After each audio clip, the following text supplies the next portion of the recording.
o'clock, so we'll call the Transportation Commission meeting for November 9th, 2022 to order. First, before we do anything else, we're going to play the video recording about how to utilize the language interpretation in Zoom. All right.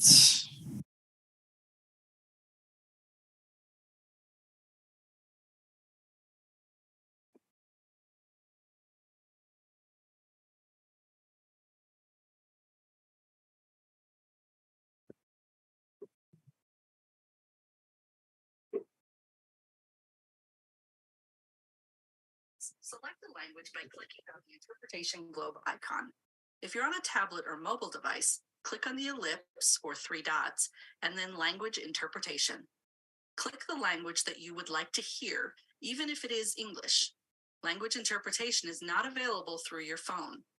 Do not click mute original audio, or you won't hear anyone other than an interpreter, including people speaking English. Un recordatorio rápido de que esta reunión está disponible en varios idiomas. Seleccione un idioma haciendo clic en el icono del globo de interpretación. Si está usando una tableta o dispositivo móvil, haga clic en los puntos suspensivos o 3 puntos y luego en Language Interpretation. Haga clic en el idioma que le gustaría escuchar. La interpretación de idioma no está disponible mediante su teléfono. No haga clic en Mute Original Audio o no podrá escuchar a nadie más que al intérprete, incluidas las personas que hablan en español. Mua cho kế chế tổng sai khá tà lúc trong sư thả ya mô ôn đào họ ảo lưu. Ya ta có sử lưu tablet là ya lúc sử tông nà chua khó ổ tê tê là ya bê tê hát tà can tà language interpretation. Nà chua họ lưu cư có sản nó. Kế bác chuột chạy lưu yếu chứ mua chua hữu có lưu sử tông. Chứ cho nà chua Mute Original Audio là ya có chứ nó lưu tu hà lưu thâm đảo tu cư chạy lưu. Dù chua cho tốt này hà lưu mong. 再次提醒大家，本次会议支持多种语言。通过单击翻译地球图标，选择一种语言。如果您使用的是平板电脑或移动设备，请单击省略号或3个点，然后单击 Language Interpretation， 单击您想听到的语言。无法通过您的手机提供语言翻译服务，请勿点击 Mute Original Audio， 否则您将听不到口译员以外的任何人，包括说中文普通话的人。Okay, that is our interpretation instructions. Okay, thanks, Stefan. Just a reminder to the TC members, so you do need to click on the interpretation icon and choose English in order to hear any testimony that would be given to us in a different language using an interpreter during the public hearing. Stefan or Jesse, would you please read the instructions for us? Sure.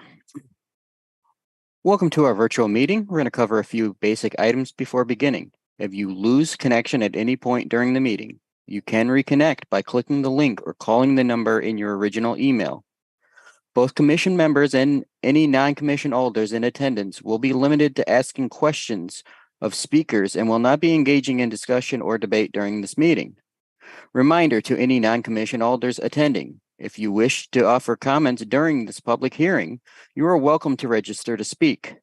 Members of the public who have registered to speak, the name you entered in Zoom must match the name you entered in registration. You will remain called upon. You will remain muted until called upon. The clerk will tell you when your time is up. After speaking, a member of the body may ask you a question. If you need to share documentation with the board, please send it to the email listed in today's agenda. Chair, the floor is yours. And Thanks. Chair, if I can just interrupt quickly, if all of the interpreters could do the interpretation on their channel throughout the meeting, that's what we're hoping for tonight. So thank you. Okay, so Aiden will call the roll now. All right. Charles Miazzi. Present. Barbara Harrington McKinney. She was with us before, Aiden, but she had to switch off to reconnect. So if you just watch for her, I think she'll be coming back again. Okay, sounds good. Chris McCahill. Here. Ann Kovich. Here. Denise Jeffs. Bill Bremer. Present. Here. Robbie Weber. Here. Patricia Bennett. Here. Bridget Brown. Here. Harold Clemes.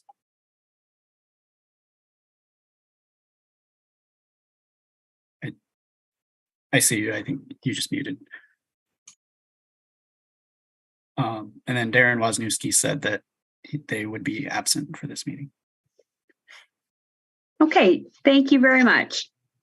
Are there any disclosures or recusals this evening?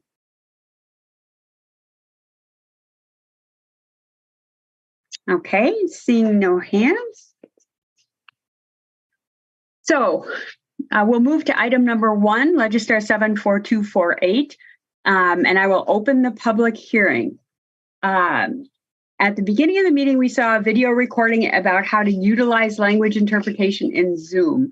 That wasn't very long ago, so I think I'm going to forego hearing it again right now, but we will hear it again right before we start hearing testimony from the public, just to make sure that everybody is in the right place in terms of the Zoom language interpretation. I'm going to make a few introductory comments, some of which Jesse mentioned already. We're holding this public hearing tonight regarding the adoption of the Metro Network redesign and the acceptance of the related Title VI report. Just a reminder that as posted on the agenda, the public hearing will only include a staff presentation and public testimony. We won't be having discussion, deliberation, or vote by the Transportation Commission on this item tonight. But all feedback that was submitted, whether it's in comments submitted to Metro Transit, comments submitted to the Transportation Commission, here at the public hearing, all of those comments will be considered by commission members as we make our decision on this item. Both commission members and any non-commission alders who are here tonight will be limited to asking questions of speakers, and we won't be engaging any discussion or debate. But just that reminder to any non-commission alders, if you do wish to offer comments, please go ahead and register for the public hearing, and we're welcome to hear from you tonight. We will have a presentation from staff, members of the, before we hear from the public, and then members of the public will be allowed up to 5 minutes to speak. Individuals who require an interpreter to speak to the Transportation Commission will be allowed up to 10 minutes to speak. Just another reminder that the Metro Network redesign plan was already approved by the Transportation Policy and Planning Board and adopted by the Common Council in June, following an extensive public outreach effort and much discussion. Tonight's meeting will focus on the Title VI report and details about routes and stop locations. After we close the public hearing, this item will be adjourned to the November 30th Transportation Commission meeting, and that's where we'll have the discussion, the debate, and the vote. And then we'll hear from commission members and non-commission alders in that discussion and debate before we have any vote by the Transportation Commission. Since we are hearing testimony at a public hearing this evening, Transportation Commission will not be hearing additional public testimony on this item at its November 30th meeting, since the item will just be carried forward for discussion and debate and vote. So at this point, we're going to have a presentation from Metro Transit. And then after the presentation, we'll hear the video recording again about how to utilize language interpretation in Zoom. And then we'll hear from the public. So before we go forward, is everybody good on the technology? Any questions about the Zoom language interpretation? Is everybody good? Okay, Justin, Mike, you want to go ahead with the presentation? Yeah, great. Thank you all. Good evening, everyone. And particular thank you to Anne for your dedication to making sure that this public hearing goes off without a hitch. I think you all recognize that there's an awful lot of effort that's gone into this, and Anne has been instrumental in making sure that that happens. So I just want to say thank you. So as Anne mentioned, what's before you tonight is, what we're going to present tonight is the details around the network redesign plan implementation. As Anne mentioned, the plan itself, including where the routes would go and kind of rough outline of schedules in terms of, start and stop times, was presented and approved by the council in June. What we're presenting here tonight is the next step in details. Included in that are bus stop changes, the Title VI analysis, as well as a little bit more detail around start and stop times. As we move forward with implementation, we need all of this to be locked down so that we can go forward with our scheduling process, which will take another 3 to 4 months, and so that we are prepared to implement this in June of 2023. As Mike is actually going to go through the presentation of the details, and I'm going to apologize in advance a little bit. Some of it is very dense, and there's a lot of very technical information in here. But I want to emphasize with you all that the reason we're presenting it in that level of detail is because the Title VI process is a very tightly prescribed process from the Federal Transit Administration. And you all are, what you're essentially doing tonight is, or in your November 30th meeting, is approving that analysis was done accurately. And so because of that, we are presenting it in a level of detail that may be beyond some of the public's understanding, but we do want to make sure that we present that detail to you all so that you fully understand it. So with that, I'm happy to hand the baton to Mike to go through that level of detail, and then we can go to public comment after that. Thank you, Justin. Thank you, Anne.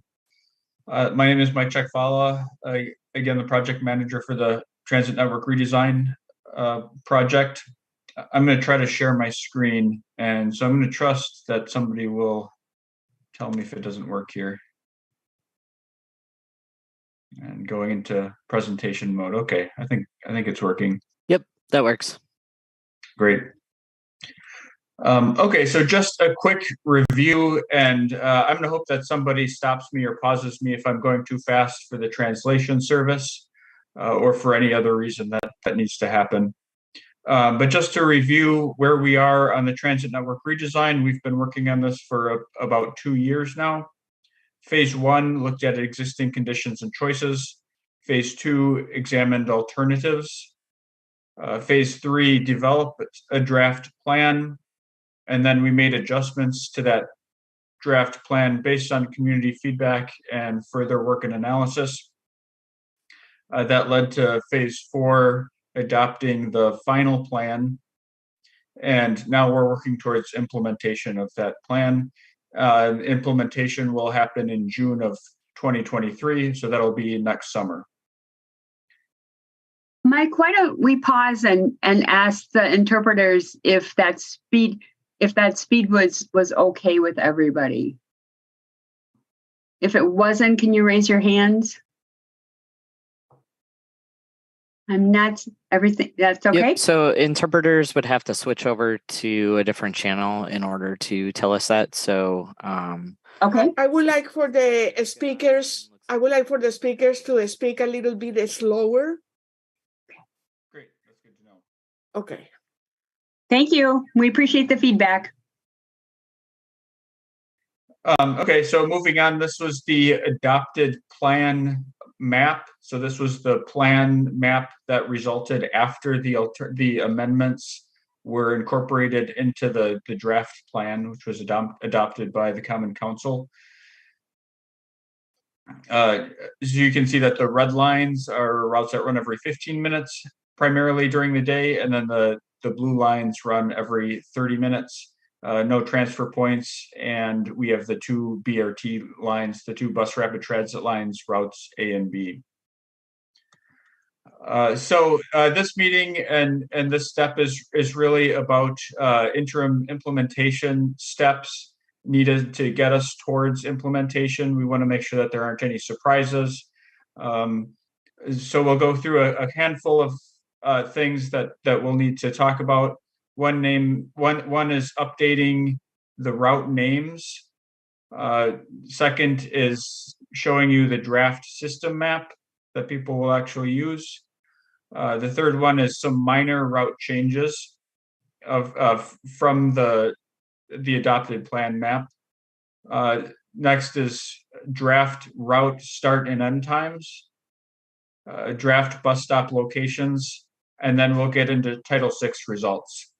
And as Justin mentioned, this is a fairly long presentation. So, Anne, if you'd like to stop us after or before Title VI and ask any clarifying questions, I think that might be. And we're not doing discussion. Yeah, we're not going to do discussion and questions tonight, Mike. Oh, okay. So okay. We're just going to do the presentation so that everybody knows where we are. We're going to hear from the public, and then people would have the opportunity to email you or Justin or Mick or whomever with questions in between time, but we'll have all the questions and discussion at our November 30th meeting. Okay. Okay, but you can just use a periodic pause perhaps as a way to let the interpreters catch up perhaps. Very good. Okay, so we have a handful of route name changes. Most of the route names will stay the same from what was on the approved plan, but there are a couple of them. So you see the new route name is R1. We have R1 and R2 replacing routes R and Y. That's because routes R and Y are very similar. So similar to the other routes that diverge, we have, for example, a C1, C2, C3. We have an A1 and an A2. We decided that was more similar than different, so we combined those into R1 and R2. Route X is now Route J, just a better place in the alphabet for that route. And then for consistency, we're striving to make the commuter-only routes numbers. So in the plan, we have a combination of letters and numbers. It's somewhat arbitrary. But what we decided to do is make all of the commuter routes numbers to have some distinction there. So Route Z is now Route 65.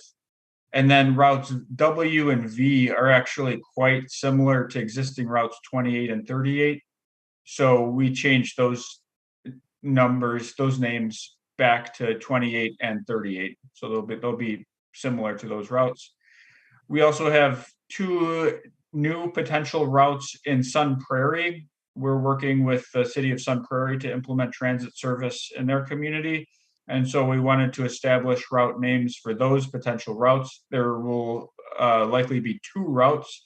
And so we're giving them the letters S and W. And then finally, we're similarly working with a... Mike, can you hold for a second? Is there a question from an interpreter? Yes, I'm trying to get a hold with my partner, but she's not responding to me. Who can help with that? Hi, Catherine.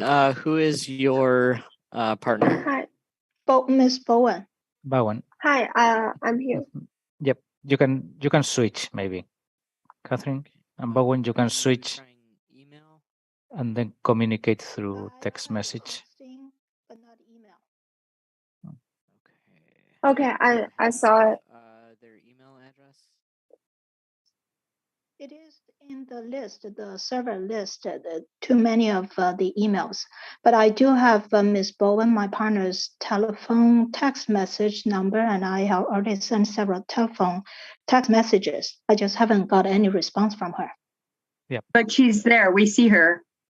Yeah, you can switch now. Catherine, Yeah. why don't you start interpreting now?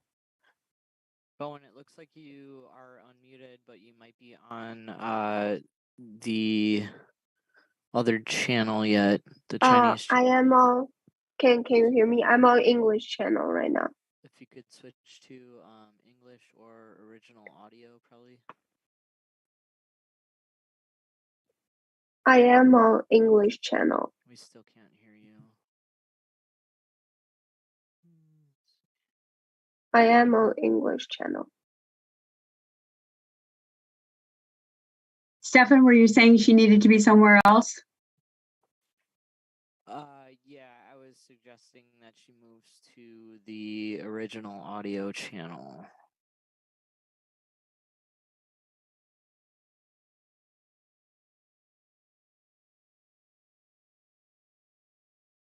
I am not seeing her anymore. Jesse, are you seeing her? I see her. I do Correct. see her. You are in the English translation. Can you go to the original audio channel?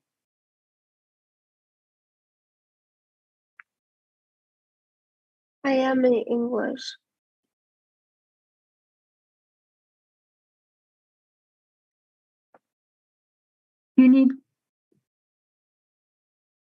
Does she need to click English and have it be off in order to be in the original audio, Jesse?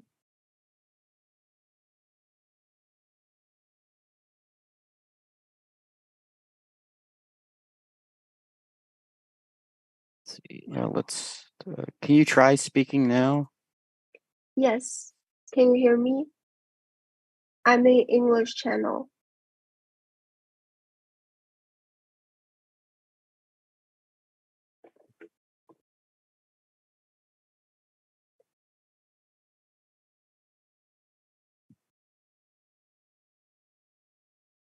Okay, so I am going to email Catherine. I will email you. I have your email address, and I also have Bowen's email address. I will email both of you so that you can connect offline and discuss whatever you need to discuss. I think the meeting can probably continue outside of that, unless Catherine, your concern is related to something that might stop or deal with the meeting. Can you hear me now? Mr. Stephen, I think I'll be able to contact my partner from this point on. I did get her response from the text message already. Thank you. Perfect. Okay. Thanks, So Catherine. we're good? Okay, thank you. I don't seem to be able to lower hands, so am I not a co-host right now? Just a second, I'll get that fixed. Thanks. Because I think we can lower their hands now, can't we? Thank you. All right. Okay, go for it, Mike. Okay, thank you. Okay, so now I'll show the draft system map. So the maps we've used before have been planning maps intended to describe how the new system will be different and work out where the lines should go and things like that. But now we are working towards actually creating a system map that people will use that will replace the existing system map. And so I just like to show this and point out a few things about it. One is we're retaining the general idea of having color codes by frequency. So you're still seeing different colors and line weights that represent the different levels of service on the different routes. Historically, we've always used a different color for every route. Part of that was because we had so many routes going in different places. If you had to trace the line, you just kind of needed that. But since we have fewer routes, we're able to show that extra level of detail. And so that's what we're doing. The future bus rapid transit routes, routes A and route B, they are shown in their own colors. Just for clarity, so the route A is shown in red and route B is shown in green, just to just to keep them a little bit separate and noticeable. One question we've gotten is about when those lines will be implemented. And so those will be implemented in 2023 with the transit network redesign with the regular buses that we currently have. So the Bus Rapid Transit project will come through in 2024 and replace the buses and replace the station infrastructure. But those actual routes will be in place in 2023 with the remaining routes. Again, showing the service levels, more frequent routes generally will have thicker, darker lines. Less frequent routes will have thinner, lighter lines. Highlights the future BRT lines, and we're trying to make it easier to read. Zooming in just a little bit on the two system maps, you can see the draft redesign map on the left and the current system map on the right. Looking at the current map, again, you see all those colors so that you can trace the lines, but it does make it quite difficult to read. We have substantially more routes in the current network, and so you can see there's quite a bit of color. Looking at the draft redesign map on the left, we're able to make a map that's a little bit easier to read and doesn't rely on all of those colors and overlapping things. So the route names can be a little bit more legible and that kind of thing. Again, I'll point out some of the route names have changed. For example, Route Y has become Route R2. So you see the R there, and it'll split into R1 and R2. And then you see the commuter routes 28, 38, and 65 are shown in the draft redesign map with a different color scheme to show that they have different service levels. So now we have some operational route adjustments.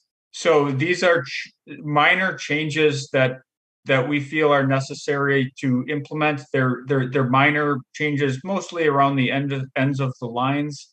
The idea is, or at least in our minds, they're minor enough that they're 100% consistent with the plan. It's just an implementation detail, but they're major enough that we wanted to show them and make sure that everybody's aware of them so that we can go ahead and implement them and start the scheduling process for them. There are primarily two routes that are affected, routes J, formerly Route X, and Route P. And I think I have Sean Hedgepeth here to help me walk through those. So I'm going to shift to him briefly, and then I'll come back when he's done. Sean, are you there? Yeah. Yeah, go ahead and swap. You can if you could just keep that on and then just run those couple two more slides. That'd be great.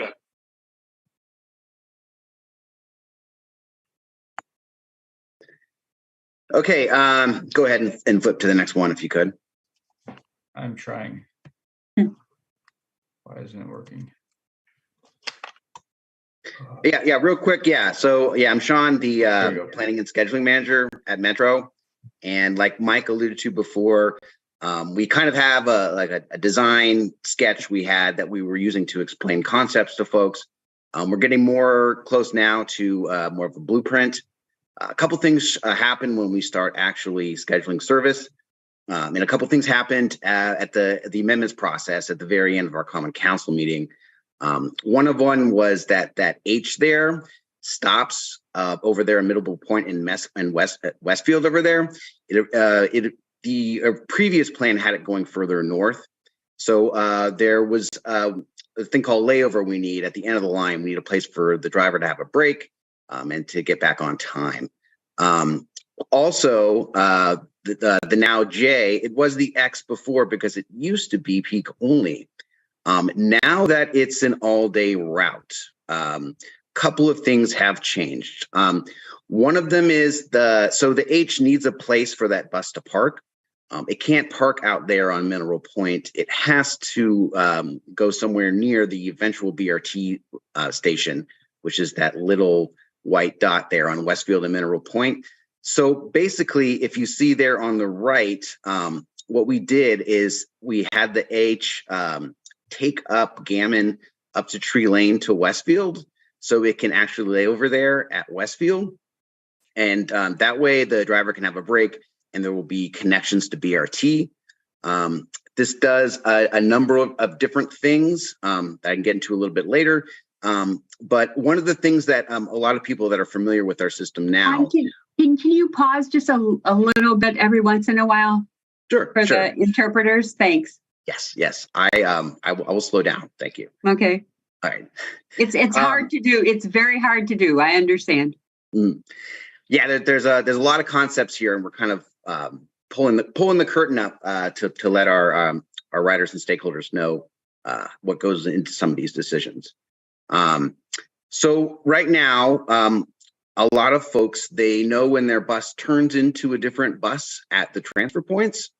And so they get used to that and they can ride through, and in many cases stay on the same bus. So first of all, since we had to pull that trip around Gammon Lane and Tree Lane to Westfield there, and since the J now is all day, we're going to make that be the same bus. So basically, every time you get on the J, that turns into an H. And that does a couple of different things. If Mike could flip to the next slide, please. So first of all, the original map did not have any service inside Westtown Mall. If you look at the boardings from September 2019, we have about 80 boardings a day there. It's a nice stop near the entrance of the mall.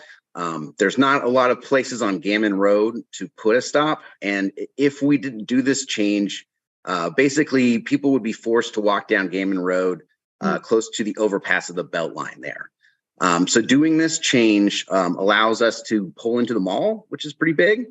Also, this does pass by Memorial High, which is useful. And the folks up there at the apartments in Tree Lane would now have a connection down to that Walmart down there, which would be great. We never had that before, something going all the way down there. It does mean that there would be a couple of minutes on the original X that it would have to go up and flip around. This would also mean that people could connect to BRT, because BRT, the station, is going to be there at Westfield instead of right there on Gammon. So if they wanted to connect before, they would have to walk up from Modana all the way to the stop over at Westfield, which they won't have to do now. And basically everybody on the H route now gets a one-seat ride to the hospital, the UW hospital, where the J goes now. And then there's, and I could talk on and on about this, and we can get into it, especially in our November 30th meeting. But if Mike could flip to the next change. So this is another minor change that came out of the scheduling process. So this route P is we're calling the Portage Loop, and we had it on this frontage road at first. So for a couple of different reasons, we decided to run it down Anniversary, which some of our school Dodger routes do now. If Mike could flip to the next slide, there's some reasoning here. It is a little bit faster. We found it does provide some service on Anniversary. The service that would be lost is all along Route A, the BRT line, which is a very frequent line. And it does provide a little bit of two-way service on Independence. And it also, this is going back to the layover we call, or a place where the driver gets a break. It's a better location for the driver to get a break. And then with that being said, I'll let Mike take it the rest of the way, getting into the first and last trips. The only thing I want to say is that we're working hard to make this the best service it can be. And in any case, if we find efficiencies, we will expand service. So what you're going to see and what Mike's going to show you is the minimum level of service. We will certainly add more service if we have the room for it. So with that being said, Mike, you can take it away. Thank you, Sean. So this is what, and all these materials are on our website, mymetrobus.com. And so you can download these materials. This is clearly a pretty complicated Mike, chart. they're in Legistar as well, so people can find them both places. Yeah, thank you, Legistar as well. Mm-hmm. So this is a pretty complicated chart. As Sean alluded to, we need to understand and be clear about some of the details around the start and end times so that we can go through and actually schedule the service. If we don't have some clarity with this, there's some risk that if a trip needs to be moved back 15 minutes or something, that could kind of force us to redo everything. So that's why some of these details are in front of you. And I'll go through a little bit, but I'm not going to go through every detail on this chart because we'd be here all night. My main intent is to help you understand the chart, and then if you are interested in it, you can go through the details, and of course contact us if you have any questions about it. If you zoom in on the chart a little bit, we'll start on the left-hand column. You see the route, for example, Route A, and then underneath that A1 and A2. So just as a reminder, in those cases, we have the trunk route, Route A, which is the majority of the route. And then in some cases, that route will split into two routes. So on the map, you'll see Route A, and then towards the end, you'll see Route A1 and A2. So the way that works is a bus will be on that main Route A main line, and then they'll alternatingly diverge onto either the A1 or the A2. And so we call that the main line and the branch. So for example, Route A has two branches, the Sun Prairie branch and the Hanson Road branch. And then underneath it, Route B, that's the north-south BRT line. That does not have any branches. Moving to the right, you see a set of columns there that says first trip start. And then, of course, you see weekdays and weekends. You see westbound and eastbound, which is WB and EB stands for westbound and eastbound. And then underneath for Route B, NB, and SB for northbound and southbound. If you don't see an AM or PM after the time, you can assume it's AM. And so this is what you're looking at is the first trip start for that route and that branch, if applicable. So for example, on weekdays in the westbound direction, Route A on the A1 branch, starting at Sun Prairie and heading westbound, will start at 6 a.m. and then it'll go through the line and it'll end at the west side probably a little bit after 7 o'clock in the morning.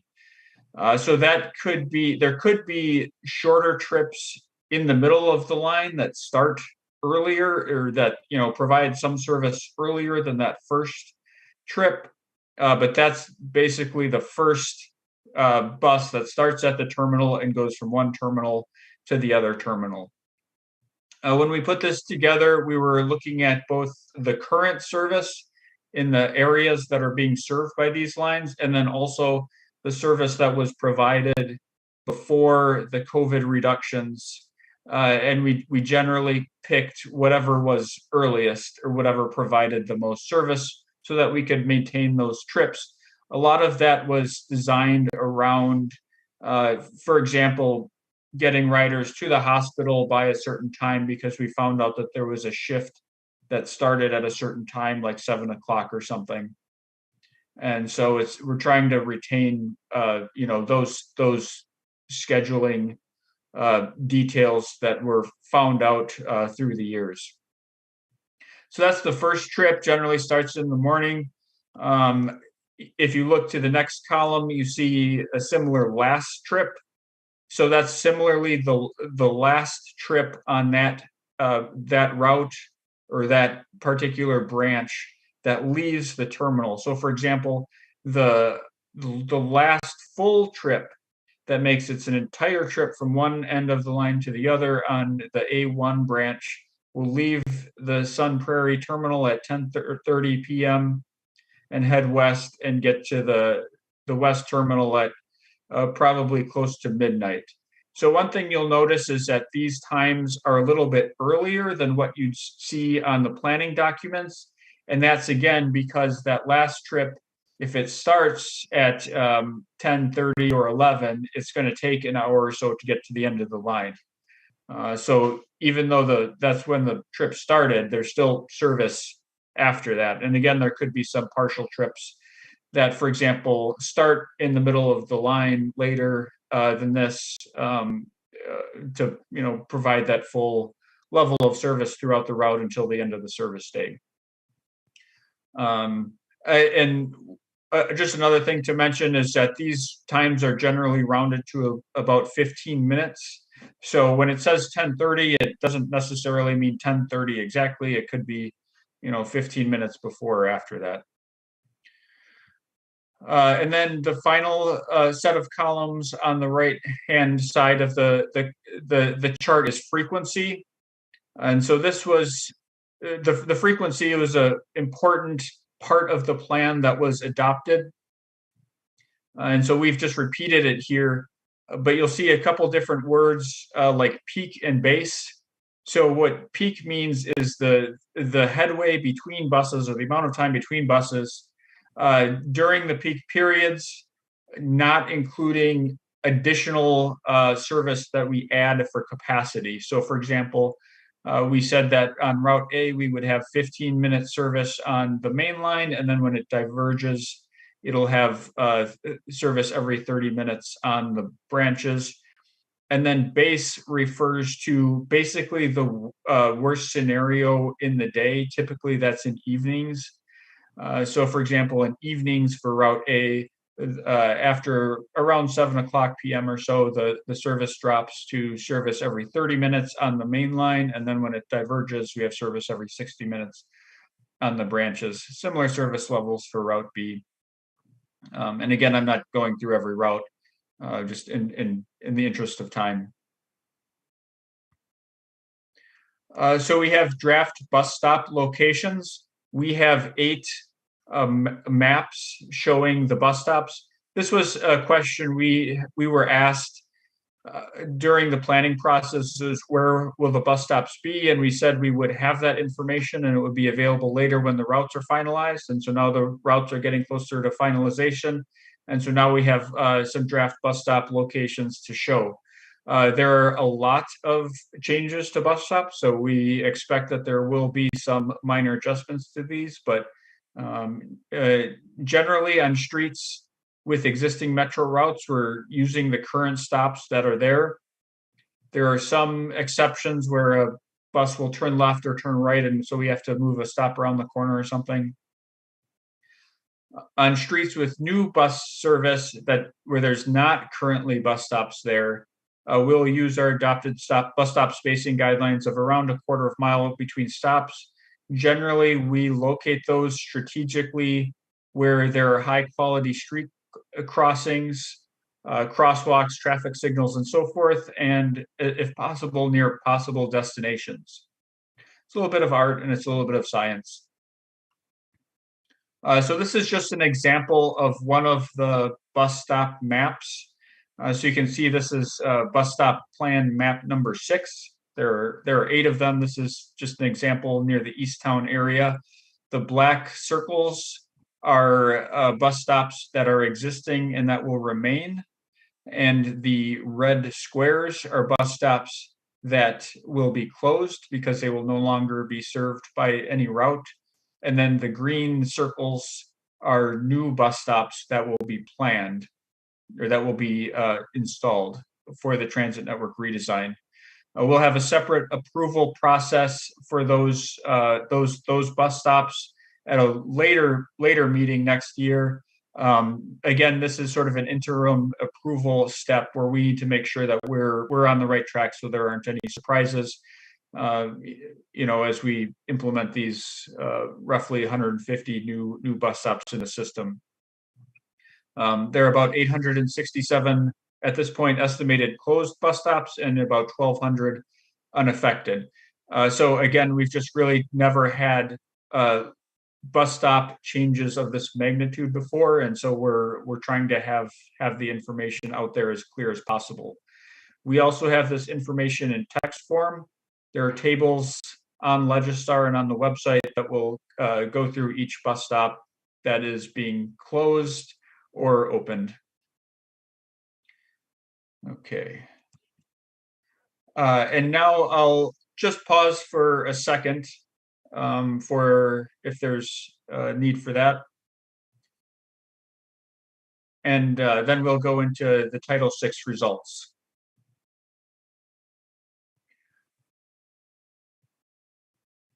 Okay, so I'll be going through a summary of the Title VI service equity analysis results. The full analysis and summary are available on our website. They're also available on Legistar. Website again, mymetrobus.com/redesign. That's the same site as it's always been. We're trying to keep the information fresh on that website. There's some details I have to go through, and again, this is pretty in depth, but it's just a few things I need to go through. Title VI of the Civil Rights Act of 1964 prohibits Metro Transit from discriminating on the basis of race, color, and national origin. To that end, it requires a service equity analysis for major service changes, and this is all consistent with city goals and practices. Some key analysis checks for the analysis. We need to make sure that BIPOC residents benefit from the changes as much as white residents.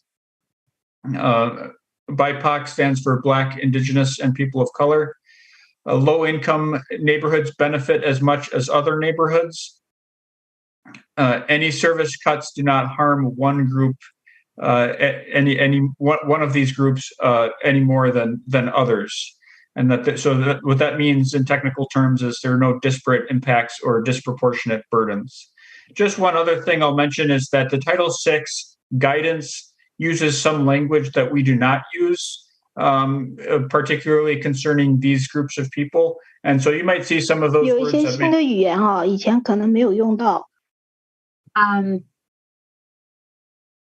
Okay, we were hearing from one of the interpreters. Was there a question or something? No, I think, Catherine, you were interpreting into the English channel. Catherine has jumped out of the interpretation channel. Yeah, this is interpreter speaking. Sorry for that. For some reason, the booth button disappeared after my partner took over, and then she confirmed that she's not in the English channel. So at this point, I don't know why the button disappeared from my device. Well, maybe you and Stefan or Jesse can work that out behind the scenes. Yeah, I'll look into it. You should be seeing changes soon. Catherine, we will reach out to you via email. Do we need to pause, or are we not interpreting in that language at the moment?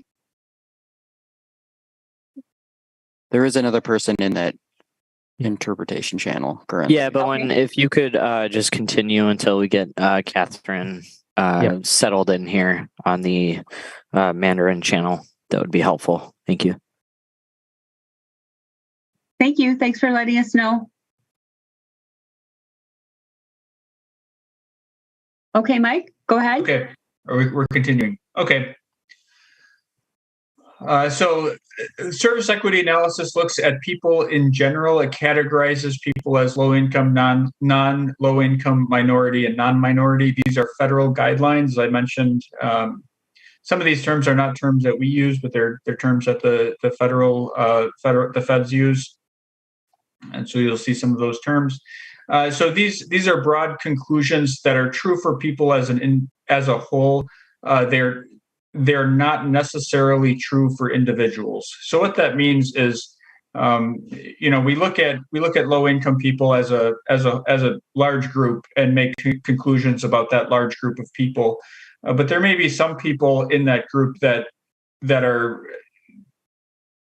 seeing a reduction in service, and some people in that group that are seeing an increase in service.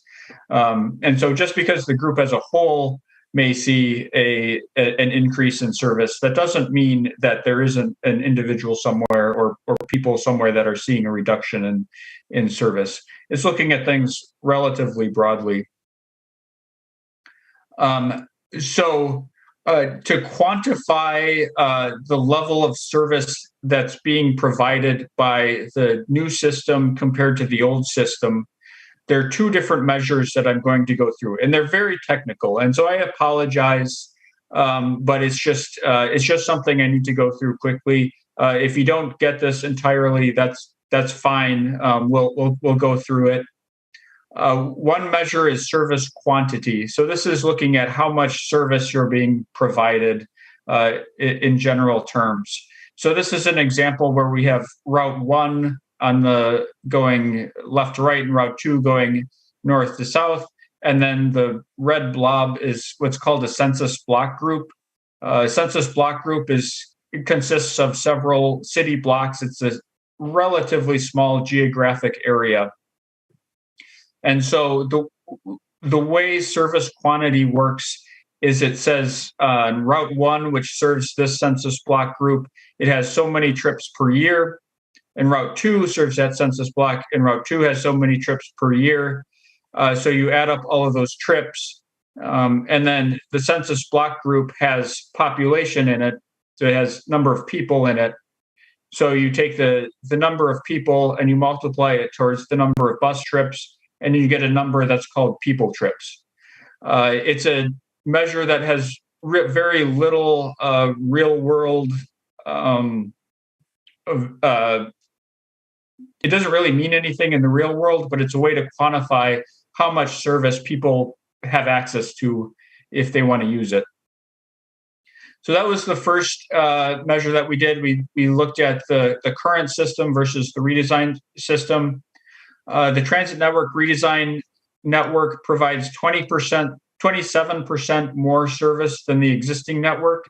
So the existing network provides 12.9 million people trips, and the redesigned network will provide 16.3 million people trips. Again, people trips, that number isn't something that you can really quantify today. It's a way of it's a difficult to describe number that defines how much service is out there that serves people. So the message is that overall, the redesign will provide more quantity of transit service to people. So then we can look at it not just for all people, but again, we have demographics in those census block groups. And so we can look at people of color, low-income people, and then white people, compare that to white people and non-low-income people, and dig a little bit deeper into that. So BIPOC, people of color, and white residents see more transit with the transit network redesign. BIPOC residents benefit more from the redesign. So non-people of color are seeing an increase of 26%, while people of color are seeing an increase of 30%. So that's good. That's what we want to see. Looking at low-income people, it's slightly different. We see an increase. We see that both low-income and non-low-income residents benefit with the transit network redesign. However, low-income residents do not benefit as much as non-low-income residents in the measure of service quantity. So while non-low-income people see a 32% increase in service quantity, low-income people only see a 20% increase in service quantity. So that was something that was interesting to us, and something that we wanted to dig into more to see what was going on. And so I'll talk about that in the next couple slides. So one part of that explanation is that where people are seeing a reduction in service quantity is generally around the transfer points. So in this map, you're seeing some blue areas that are seeing an increase in service quantity, and a few places in red that are seeing a decrease in service quantity. Most of the decreases are around the 4 existing transfer points. Part of that is because the service that was going to those transfer points was going to those transfer points.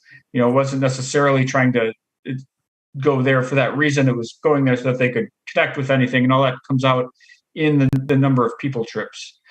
But there's another part of that quantification that really is driving this. So what happens is, because we're counting transit trips on routes, whenever a route ends and changes its name to another route, it counts it as a different trip, right? So in this diagram on the right, on the top for the existing service, you have Route 1, which comes into the transfer point, it ends its trip, and then it starts a new trip as Route 2.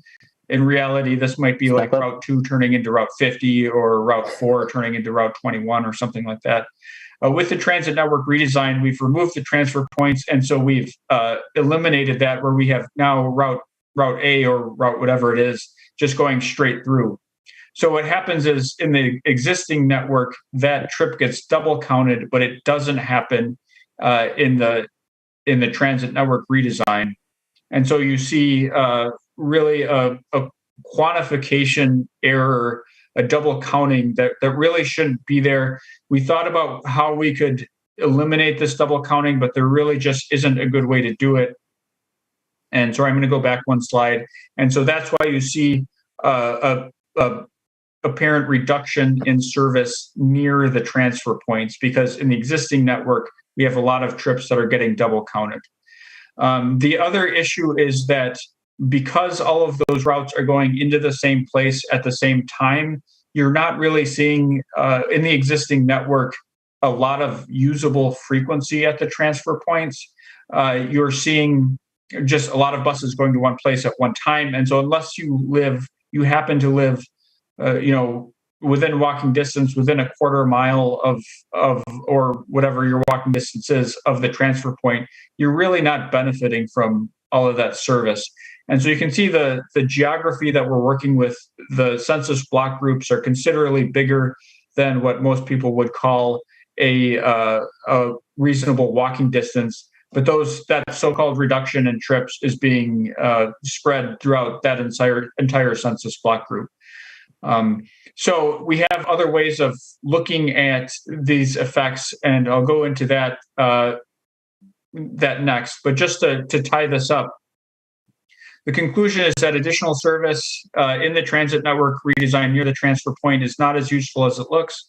It's only useful if you happen to live within walking distance, and the added travel time due to the routes all going into the transfer points waiting there is not accounted for in the transit service quantity measure that we're using.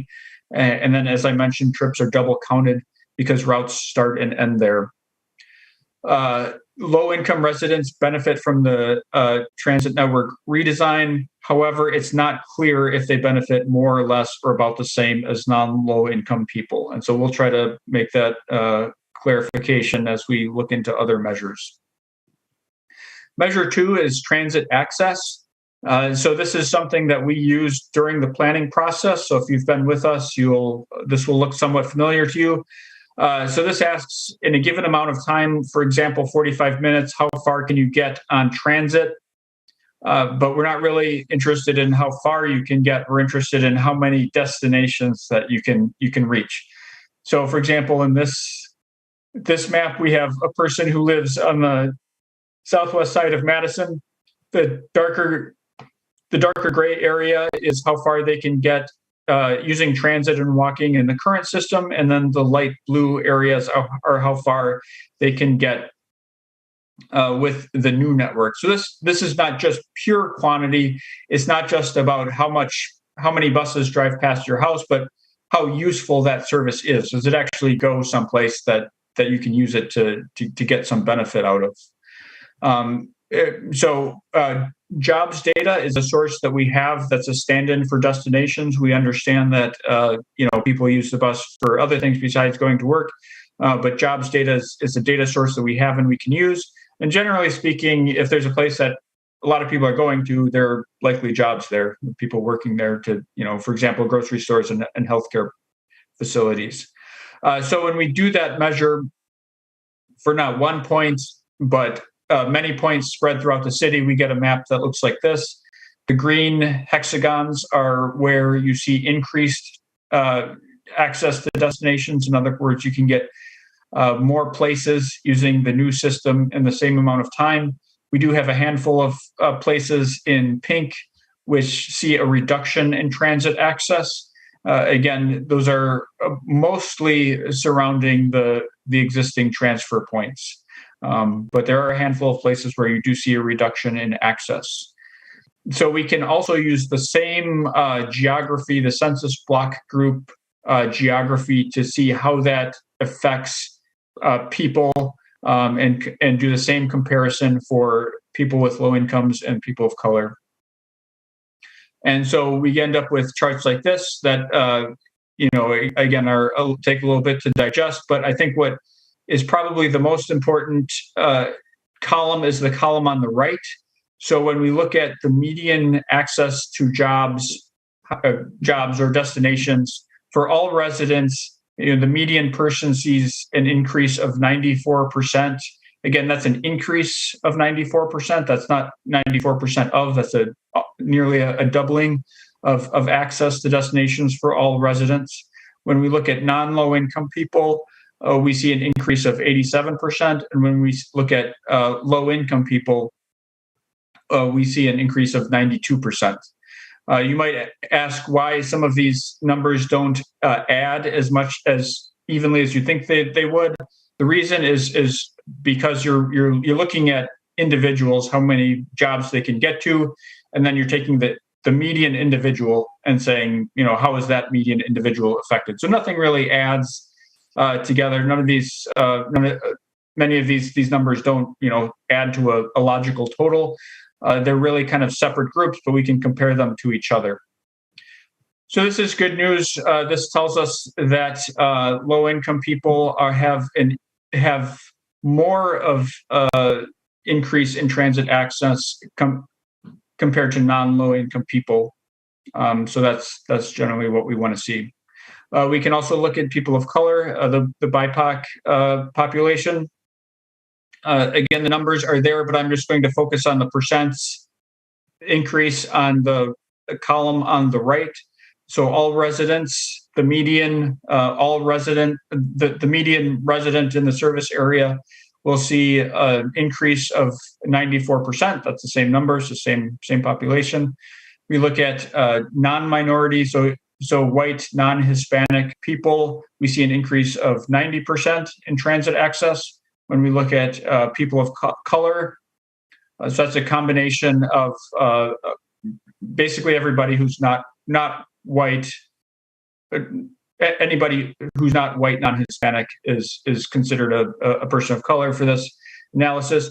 They see an increase of 115%. So again, we're seeing a larger increase for people of color than we're seeing for the population as a whole. So that again is consistent with what we like to see. So that's the end of the quantitative analysis. We also do some supplemental, there's actually a little more of that. I'm sorry. So we did. So what you saw was the basic required analysis for a Title VI service equity analysis. We've consulted with some people, and there's been a request for us to dig deeper into the data. And so we've done some additional analysis above and beyond what's required technically for a Title VI service equity analysis. And so I'll show you some of those results now. So this is the same chart, but we've broken out all of the races. So rather than aggregating everybody together into either people of color or white non-Hispanic, we have all of the races broken out. Generally, you see a pretty consistent. There's no really one race group that's seeing a considerable that they're getting a smaller benefit from others. Now, I will point out a couple.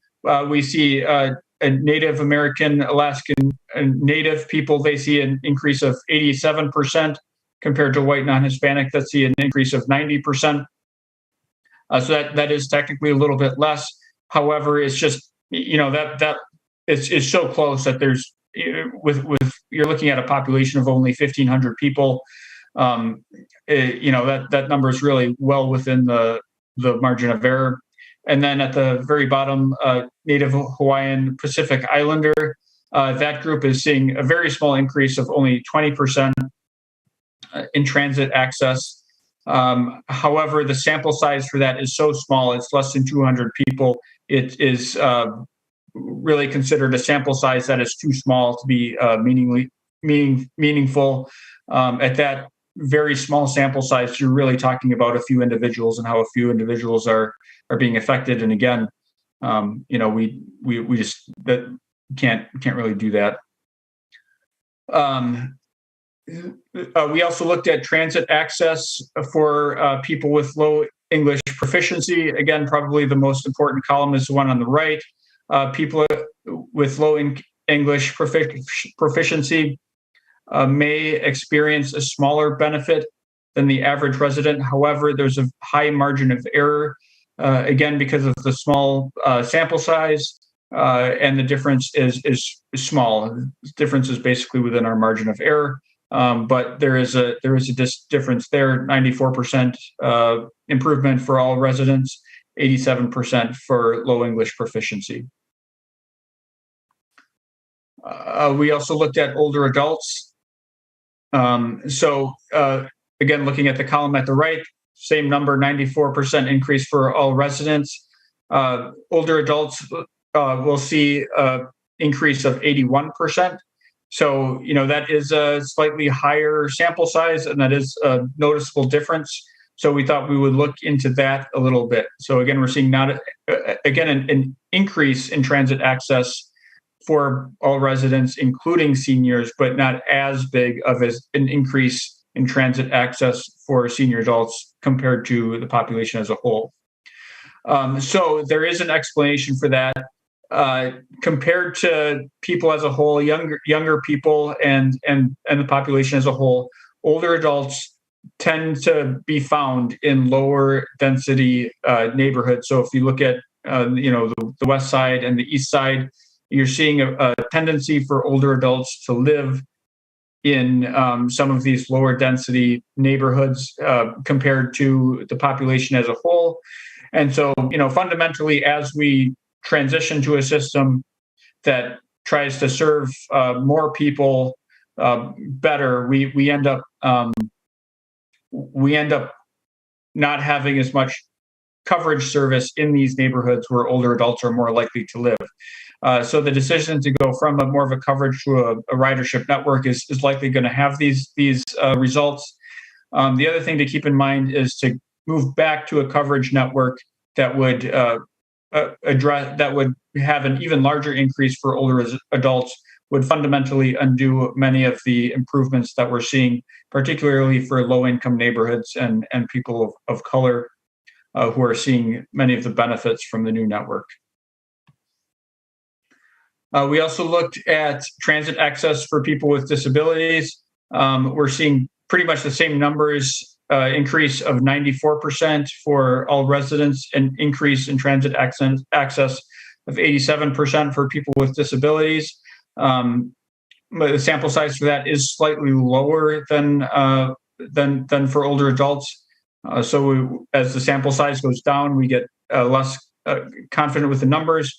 So I'm just going to report that number of an increase of 87% for people with disabilities compared to 94% for all residents. However, there's again a higher margin of error, and the difference is small. So we can talk about this a little bit more.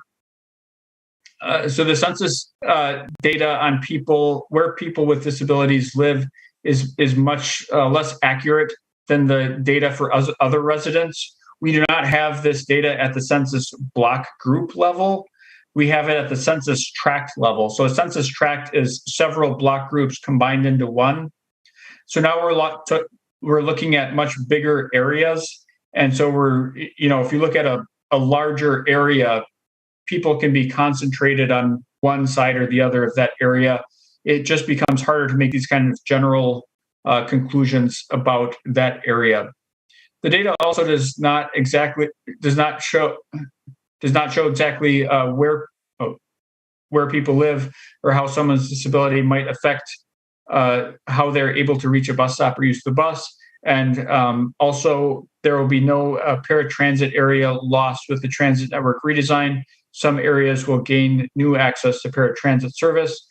We recognize that paratransit isn't a direct replacement for fixed route service. Fixed route service offers more flexibility and lower costs for people to travel, but it's a factor. Okay, so that's the end of the quantitative analysis. We also do a qualitative analysis. The qualitative analysis will look at other factors that can be considered to interpret the analysis or describe other ways that people will be benefited or impacted. And it also describes steps we've taken to mitigate any possible impacts. So there's more of this in the report. I'm just going to focus on a couple of them. Again, kind of thinking about higher level, what is the new system doing differently than the current system? Shifting service from peak periods to all day will make it easier for people to travel off peak. Again, that's not really reflected in that service quantity measure. But again, if you want to travel in the midday or off peak and you aren't going downtown, that's where we see a lot of the benefits. More consistent and usable routes. The current and past transit networks were very confusing. Making the service easier to understand and use means that new riders will find it more useful. The amendment process was a way that we tried to address many possible impacts. Metro used an amendment process to the plan to make changes transparent and directly address shortcomings in the plan. Example amendments included the introduction of routes L and O to directly address the needs of the community. Shifting to more direct routes with frequent service, the overall outcome of the plan addresses long-standing complaints about the system that it simply takes too long to travel by Metro. Again, these are much more qualitative factors, but it's kind of part of it. We also conducted a survey of people with disabilities, and so we're reporting some of the results from that survey. It was not a statistically valid survey. It was just a survey that we put out there and asked people to identify if they have a disability or not. And so we have summarized some of the takeaways from that survey. Concerns about walking farther, crossing the streets, particularly in winter. Concerns about the affordability and availability of paratransit. A desire for benches, shelters, and other amenities. Having bus stops as close to homes and destinations as possible. Usability for blind people and people with neurological disorders, and several specific concerns that have been directly addressed by the amendment process in the final plan.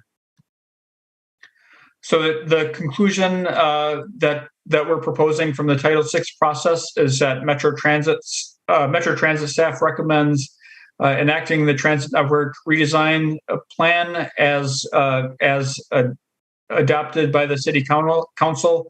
With these minor adjustments and additional information that we have presented here today. And thanks for bearing with me on that highly technical presentation. That's the end of my presentation, and I'll just leave this here for a second. Website there again, mymetrobus.com/redesign. Thank you. Thanks, Mike. Just a reminder that we will have an opportunity to have discussion at the November 30th meeting and answer questions. And if you have questions, specific questions between now and November 30th, please feel free to email Justin or Mike, and they can certainly answer them. And if you need their email address, you can email the Transportation Commission email address that's on the agenda, and Aidan will forward the question and make sure that everybody gets gets connected. So before we start hearing from the public, I would like to take the opportunity to show the video again one more time, just to make sure that everybody is connected correctly in the Zoom interpretation. And then we'll begin hearing from the public. Okay, here we go with the video.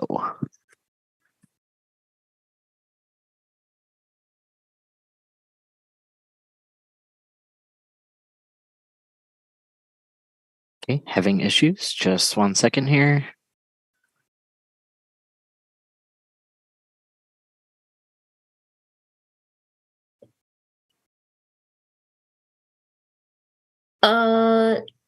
Since we are having issue, this is Joshua. Can Phil connect with me?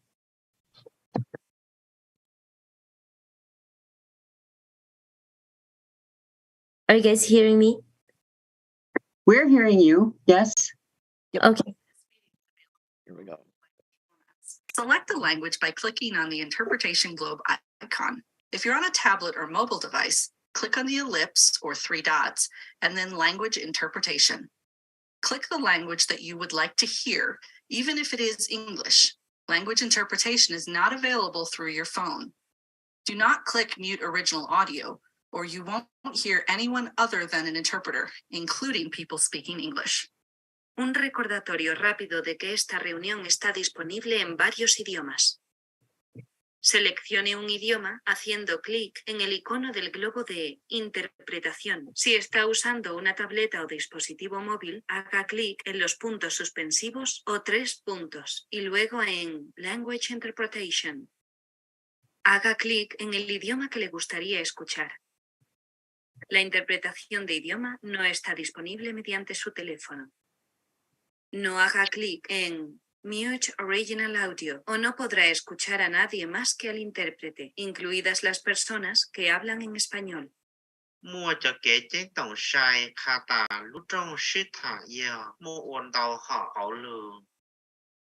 Ye ta có sử lúc tablet là yêu lúc sự tông na cho họ ô tê tê là yêu bê tê kha tà can tà language interpretation. Na cho họ lù cư có sản nó. Kế bác chuột chạy lù yếu chứ mua cho hữu có lũ sự tông. Chứ cho na cho new original audio là ya có chứ nó lù tu hà lù trong đợi tu cư chạy lù. Dù cho cho tốt này hà lù mong. 再次提醒大家，本次会议支持多种语言。通过单击翻译地球图标，选择一种语言。如果您使用的是平板电脑或移动设备，请单击省略号或3个点，然后单击 Language Interpretation， 单击您想听到的语言。无法通过您的手机提供语言翻译服务，请勿点击Mute Original Audio， 否则您将听不到口译员以外的任何人，包括说中文普通话的人。Okay. Thank you, Stefan. So now we'll hear from the registrants. Aiden will announce them in the order that they registered. And remember that members of the public at this public hearing will have up to 5 minutes to speak. Individuals who require an interpreter to speak to TC at the public hearing will be allowed up to 10 minutes to speak. And I'm going to ask after every registrant if there are questions from TC members or any alders who are on the call before we move on to the next one, so people don't have to wait until the end to have questions asked. So Aiden, go ahead. All right. So our first registrant is Eli Samuelson of District 15, registered in support and wishes to speak.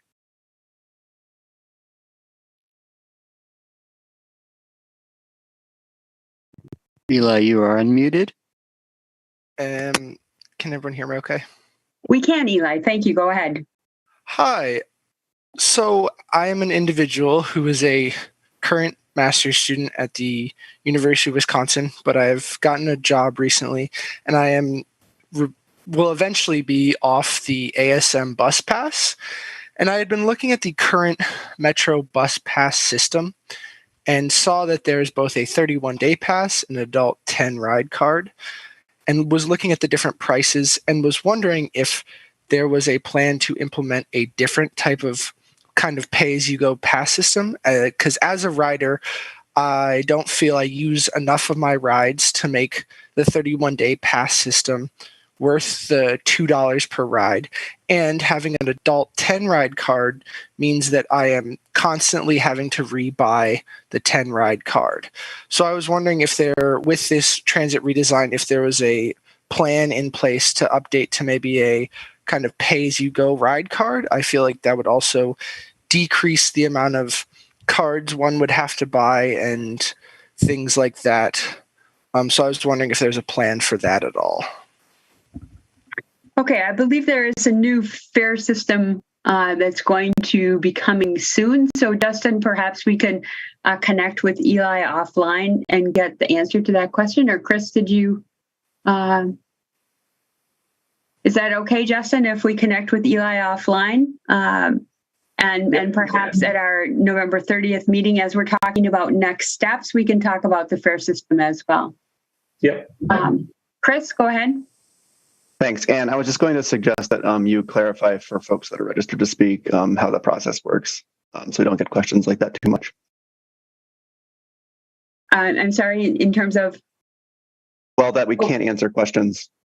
Oh, right. Yes, we really are going to have discussion at the next meeting. So if you have particular questions, and that's one thing that I noticed that in the comments that came through, there were a number of very particular detailed questions. And I know that the folks from Metro Transit will get back to those people who have that kind of specific question. And as we see a theme in those questions, we'll ask Metro to address those when we get to November 30th, as we try and understand how we're going to respond to the feedback that we've received. So thanks, Chris. Does that help? Okay. Do any TC members or alders have any other questions for Eli? Oh, let me move my up so I can see hands. There we go.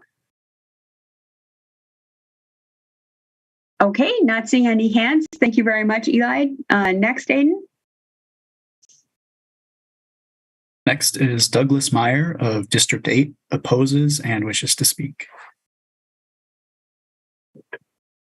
Hi there. Thank you so much for having me. Can you hear me all right? We can. Thank you. Awesome. I just wanted to say that I'm opposed to this redesign because based on what I can tell from the route layout, I believe that it overly favors downtown jobs by removing the transfer points and makes it much harder to access areas other than downtown without going through downtown because of the lack of information about the transfers specifically between the G and the H lines.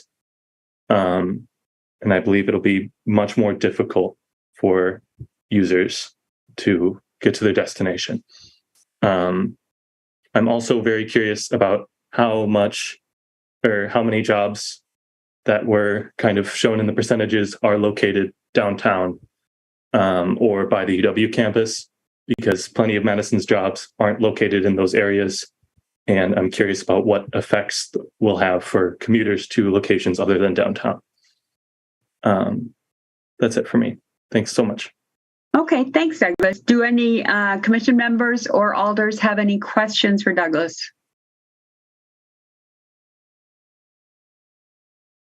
Okay, thank you very much for coming. Who do we have next, Aiden? Next is Laura Moore of District 15, opposes and wishes to speak. I don't see a Laura Moore in attendance. If you are in attendance, Laura, could you raise your hand?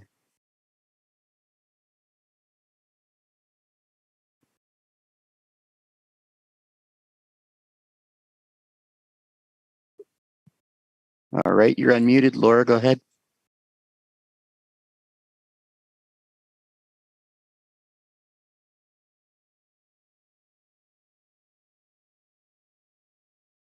Laura, you are showing, you are showing unmuted on our end. If you do have a mute button on your headset or on your microphone, you may want to check and see if that is active.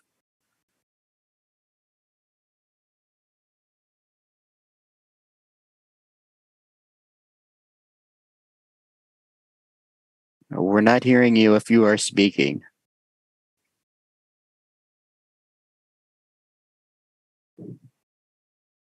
Again, you are unmuted on our side, so you may want to check and make sure that you don't have a mute active on your headset or microphone or what you're using to speak to.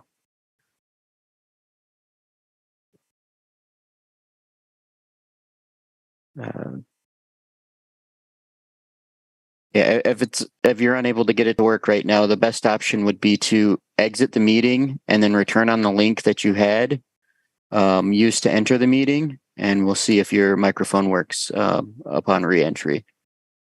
Okay, Laura, we'll go to the next speaker and then come back to you after you've tried that.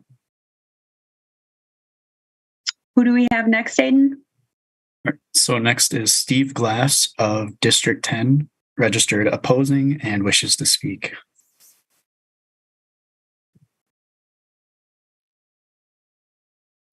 There's no person in attendance under that name.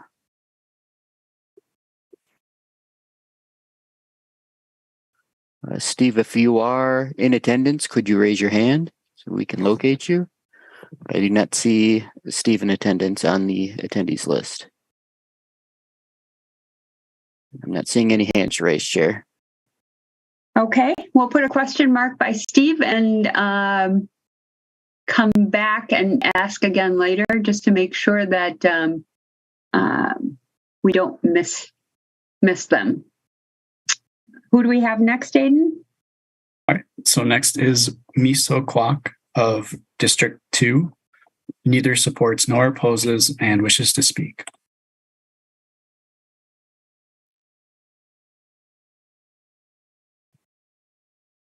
Miso, if you're there you go. Hi, can you hear me? We can, thank you.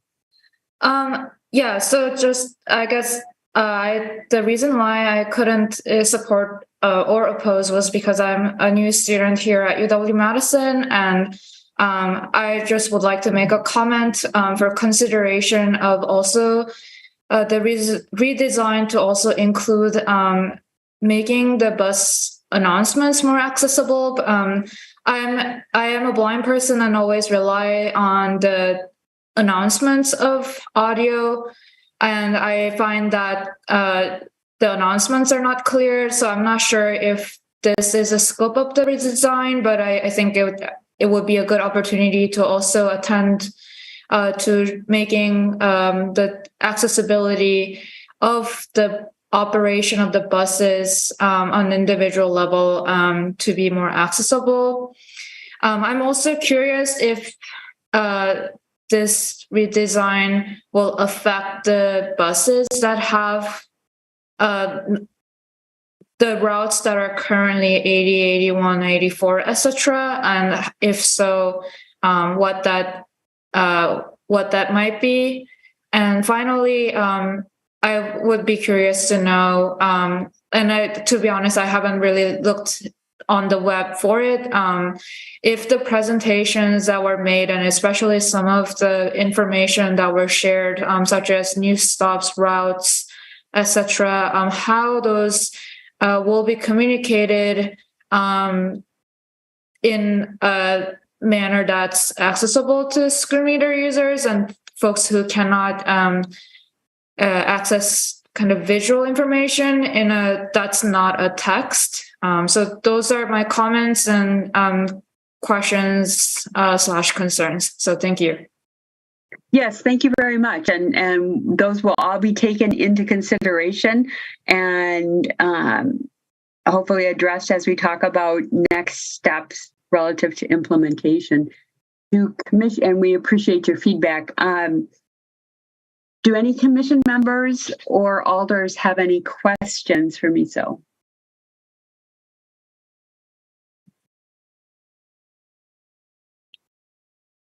Okay, thank you very much. And I don't want people to think that we're not hearing you or we're not responding. As Chris pointed out at the beginning, and I'll say it again, we're absorbing, we're listening to what you're having to say, and these things will be part of our discussion at the November 30th meeting. So we're not having discussion tonight. Bridget? Not discussion. You have a question? Yeah, sorry. I did have one question, if that's okay, if the person who testified is still on. Miso, are you here? Yeah. Can you hear me? Yes. Yeah, I'm here. Miso, I was just wondering, your comment about making the announcements more clear, do you think, is that a matter of the audio quality, or is it the announcements, like the speed at which they're given? Can you say just a little bit more about that? Thank you for that question. So generally the audio quality in the bus is quite clear, meaning that if the announcements is turned on and if it's working correctly, it's generally maybe only once or twice in the last several months of me taking the buses, I've had problem not understanding the announcement. It's more of when the buses are approaching, unless somebody on the street or the bus driver explicitly mentions what this bus is, it's I think it's very unclear. So I guess with the new route names, it will be installed, the new announcements will be installed. So I think just kind of checking the volumes of the announcements when, because it's going out to the street level noise, I think that's part of the reason why. And I've lived in different metropolitan areas with different, public transit system. And I think, Madison one has been particularly difficult to understand when the buses approach and announces the bus route and number. Okay, thank you. Good, great question to help clarify, Bridget. And thank you, Miso, for that clarification. Other questions or for the registrant? Okay, thank you very much for coming and for your feedback. Do we have Laura or Steve? How about Laura? Is Laura there? I see a hand up. Can we try again with the audio? So I'm Steve. Laura, I know Laura was scheduled to speak also. She's a member of my staff.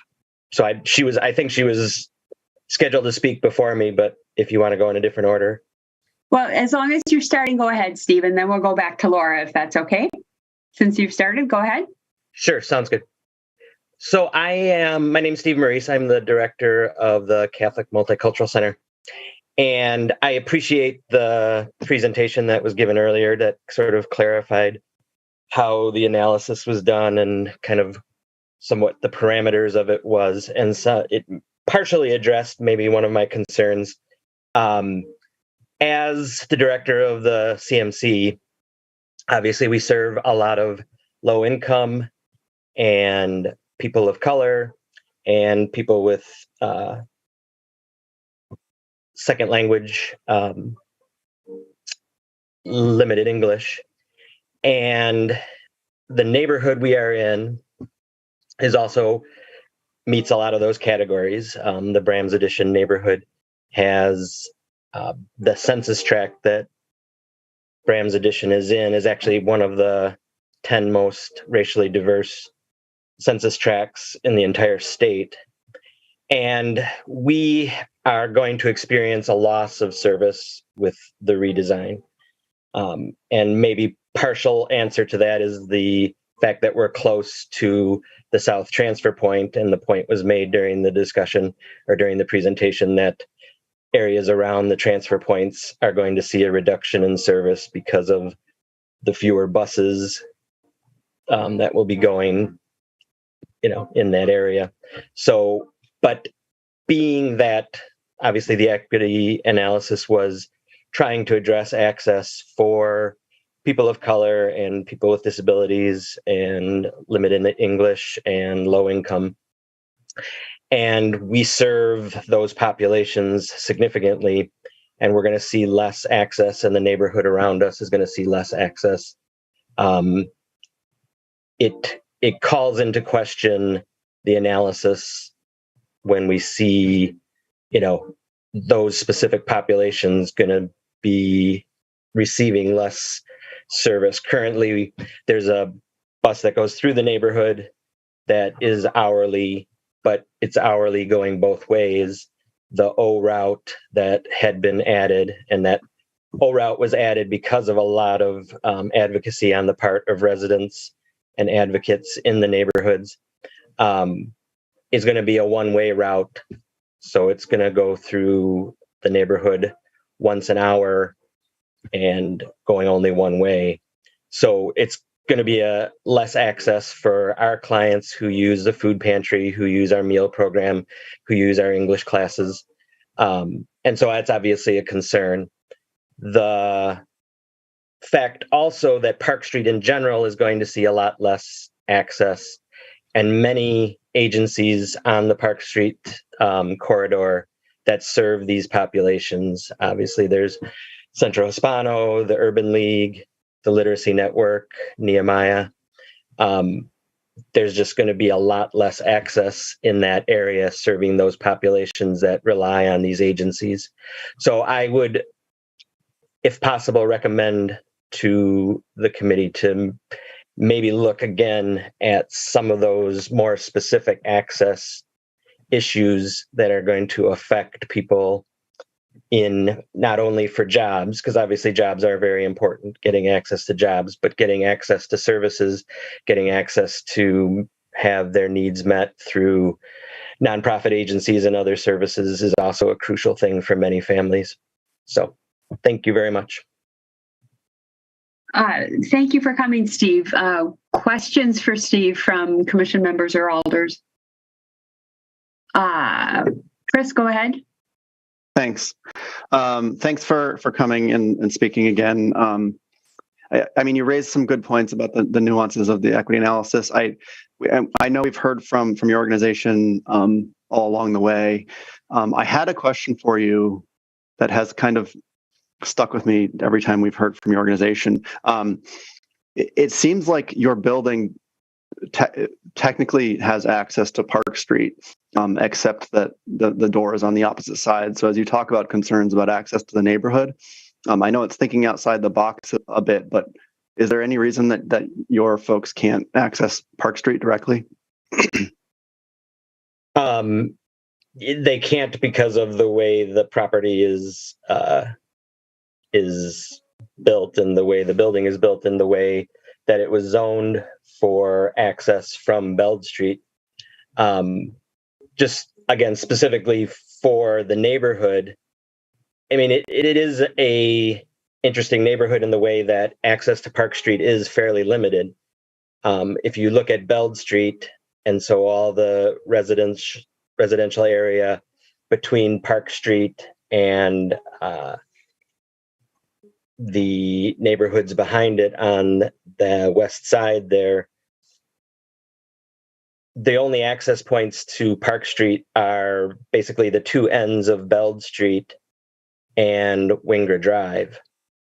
Otherwise, it's all private property, and folks don't have walking access to Park Street. So they have to walk a fair distance around the blocks to get to Park Street. Okay, thanks. Thanks for the question, Chris, and the answer, Steve. Other questions for Steve?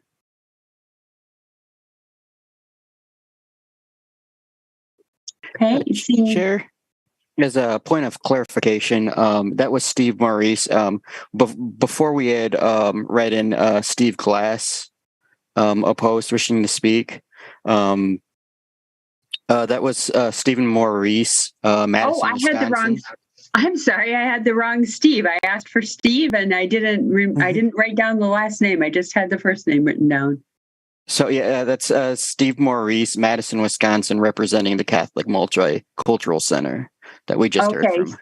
All right. So Aiden, you hadn't read him off yet, so you'll have to cross him off the list later. So which Steve was it that we hadn't heard from? We were looking for Stephen Glass.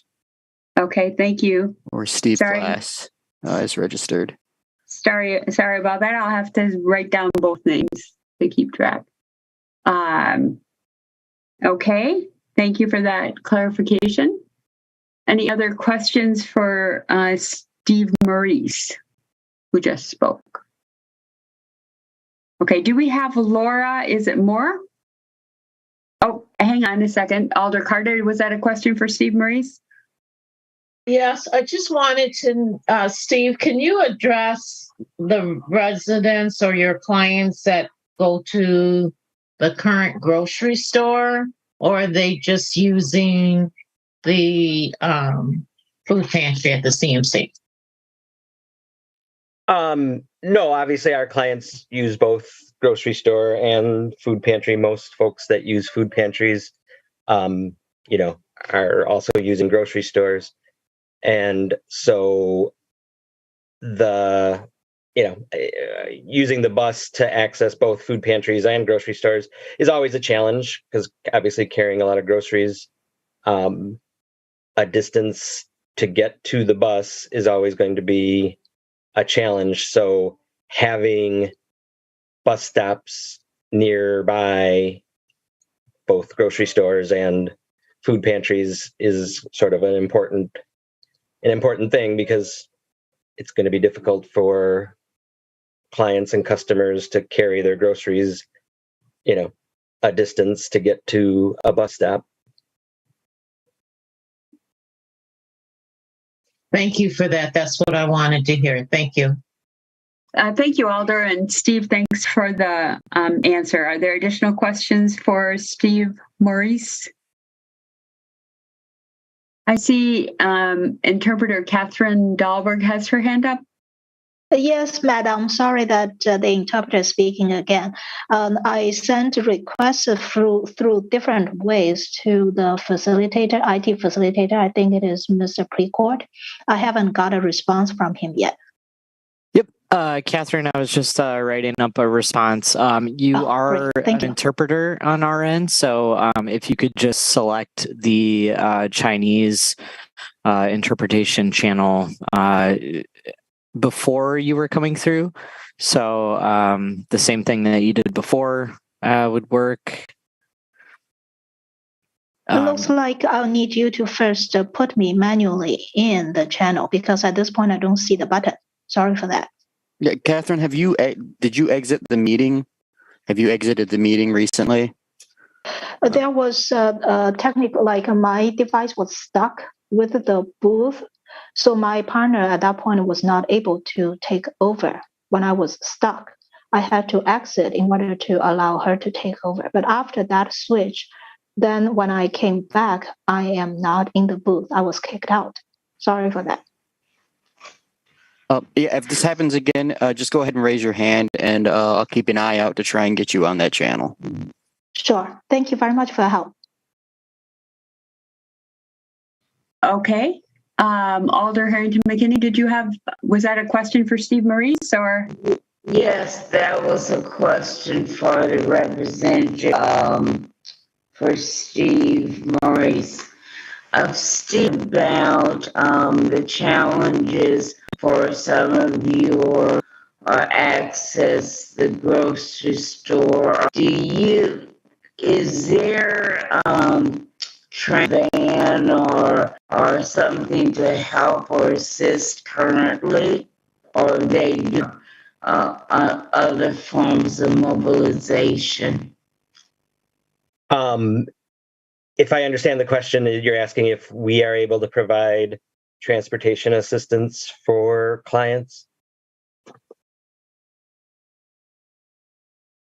If I'm interpreting the question correctly, that is not something that we're able to provide. We do not have vans or transportation for clients. So clients coming to our food pantry are on their own to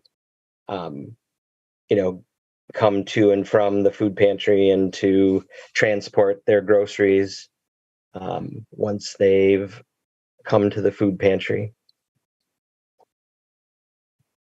Thank you. That was my question. Thank you. Okay, thanks, Alder. And Steve, thanks for the answer. Are there other questions for Steve Maurice before we move on? I see one of the attendees had a hand up. Is there a problem or something over there that we need to pay attention to, or? Because attendees, we're not fielding questions from attendees at this point. We're just fielding questions from Transportation Commission members and alders at this point, which is our meeting protocol. So let's go back and look for, is it Laura Moore? Is that correct, Aiden? Correct, yep, of District 15. Do we have Laura Moore available? Laura has not rejoined the meeting. Not at this point, no. Okay. Did you try the raising hand thing to see if she's under a different name or something? The name that was on before was not there. But if Laura, if you are on the meeting, raise your hand and we'll get you unmuted so you can speak for your time. Thanks. Not seeing anything, so. Okay, well, we'll still leave that open. So Steve Glass, is that who we're looking for that we missed before? Correct. Steve Glass, if you are in attendance, I'm not seeing your name in the attendees list. If you are in attendance, could you raise your hand so we can give you your chance to speak? Steve Glass, yêu cô nhớ được con này kể cho chị nói chị bỏ nó chân sẽ tệ. We're not seeing Steve Glass? Nope, not seeing any names or hands raised, Chair. Okay, we're hearing some overlap from one of the interpreters, I think. Yeah, sorry, Pausua, you're interpreting into the English channel. Okay. Move it to the Mon channel, please. Ooh. Sorry. Thank you for your help. 非常感谢您的帮助。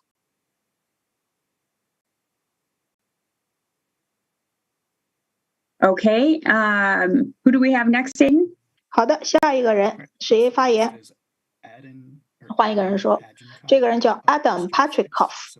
Okay, we need to make. Can you hold, please? We need to make an adjustment. We're hearing you in the English channel, and I don't think that's what's supposed to be happening, is it? Chair, sounds like you're in the English channel. Is that right? I'm in the English channel, yes. Okay. If you go to original audio, that's probably the channel that you want to be in. Right, but if somebody is speaking, if there's a translation, I was told that I needed to be in the English channel in order to hear that translation, which is correct, right, Julio? Yeah, he's nodding. Okay, Aiden, who do we have next? So next is Adam Pagenkopf of District 6, registered supporting and wishes to speak. Say the last name again for me, please. Pagenkopf. Thank you. Do we have Adam? Hi, can you hear me? Yes, we can, Adam. Go ahead. Great. A sec here.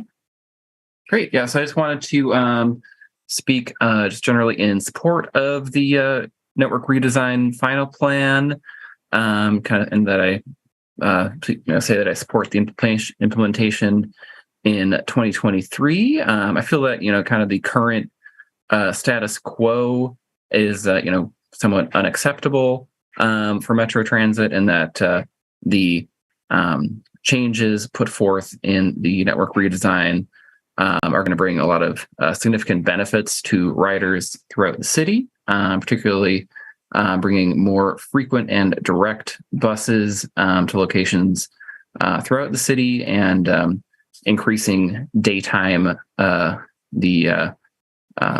in particular, increasing the frequency of service in the middle of the day and moving away from kind of more of a commuter-focused service as we had previously, particularly before the pandemic. So so kind of thumbs up on the redesign, particularly with those different types of changes.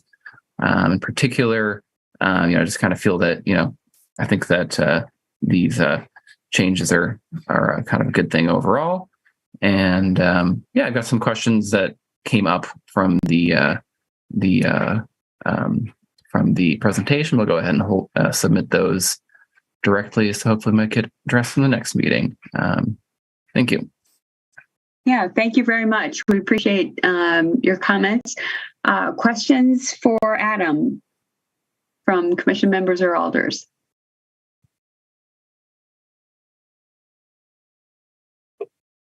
Okay, I'll keep checking back for Steve Glass. Do we have Steve Glass with us? Steve Glass, if you were on, raise your hand. There's no name in attendance. Okay, and Laura Moore?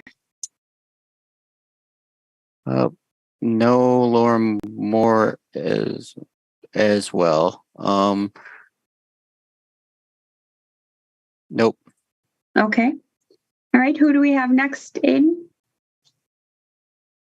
So next is Mikola Iolo Vega of District 5, neither supports nor opposes and wishes to speak.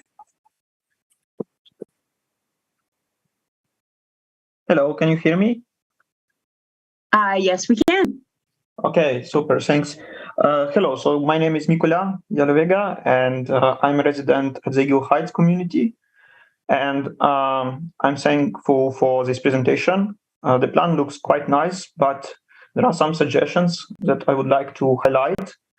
So several problematic questions that significantly affect several hundred people of our large community at Eagle Heights, and many of those who use the buses connecting or passing by the campus area. So the first point I would like to highlight is that bus routes for number 80 and 84 are not very practical, because if we travel from Eagle Heights to the Memorial Union, we have to transfer at least once. And that's not to mention if we want to go somewhere very far. So it always requires a transfer. Perhaps there could be a solution that bus routes 80 and 84 are practically the same bus route, just that every other bus terminates perhaps at the hospital as it is currently for bus 80. And the next bus makes a full circle via the Eagle Heights. Also, I would suggest to consider perhaps it is possible to implement that the bus 80 would be connecting would be terminating not at the Memorial Union, but at the Capitol Square, where the most frequent long routes like A, B, C, and D come together.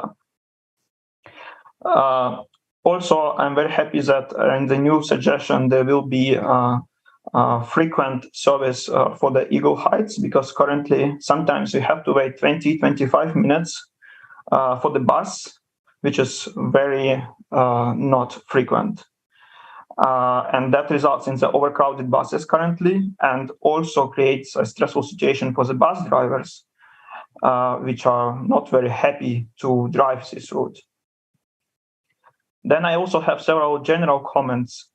For example, the schedules for all bus lines, which one can find at the bus stops, are very confusing and not simple to read and understand. All routes are shown on one sheet and bold, Latin, or marked with stars times make it very difficult to understand the schedule. As a person coming from Europe, I would suggest to revise the way the time schedule is printed and arranged and shown finally. And if any help is needed, I'm volunteering to give some suggestions, more extended suggestions. Also, bus 80 is often very late currently, especially in the evening hours. And perhaps this can be solved in the near future, and especially in the new schedule that you were presenting today.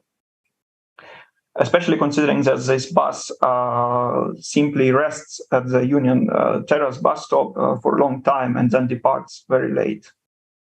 Even yesterday, that was a problem. Then I had to wait for 15 minutes freezing outside in the evening hour. Another general point is that changes in the bus routes due to construction works on the route are very difficult to find on the website. So perhaps these changes can be explicitly shown on printouts and be, sticked to windows or doors on the buses that operate on the affected line. Another point is that surprisingly, the regional airport in Madison is connected with the downtown area where many hotels are located, and it's obviously a point of transfer also by bus with a frequency of 60 minutes in the current new proposal. And also currently it's the same situation. Lastly, I would suggest to have Facebook, maybe, or Twitter, or any other public social media that you actually have to be shown on each printout for the scheduling that one can find at the bus stops, so it's easier to access and communicate with you folks, with the transit people. And so I conclude on that. Thank you very much for your attention, and I wish you to succeed in implementing nice changes and serving the community better. Thank you very much for your comments. Are there any questions for the registrant from commission members or alders? Okay, I know I took some notes, and I'm sure the folks from Metro Transit have been taking notes as everybody's been speaking. So thank you very much. Who do we have next, Aidan? Or do we, let me just ask again, do we have Laura Moore or Steve Glass? Chair, there is no new people in attendance, so I would say that they are not in attendance. How about if you just let me know if they come back in? Yeah, I'll keep an eye out for it, and then at the end of the end of the list, if we want to circle back and just ask again one more time. Thank you so much. Who do we have next, Aidan? All right. So next is Laura Green of District 14, representing the Catholic Multicultural Center, is opposing and wishes to speak. Go ahead. Hello, my name is Laura, and I work at the Catholic Multicultural Center, located in one of the most diverse and one of the lowest income neighborhoods in Madison. We have several serious concerns about the equity analysis. Equity analysis at a census block group is not an accurate depiction of who will benefit from improved service and who will experience a decrease in service. As an example, our neighborhood route in Bram's Addition is seeing a slight decrease in service under the new plan, as Steve had mentioned. Yet the parameters of the equity analysis could count residents such as this as having increased access to bus service because their whole neighborhood is next to a more frequent bus on Park Street. The equity analysis does not take into account the proximity of individual residences to the bus service, which in practice could be a mile away, nor their ability to arrive there, painting a very skewed picture of who benefits.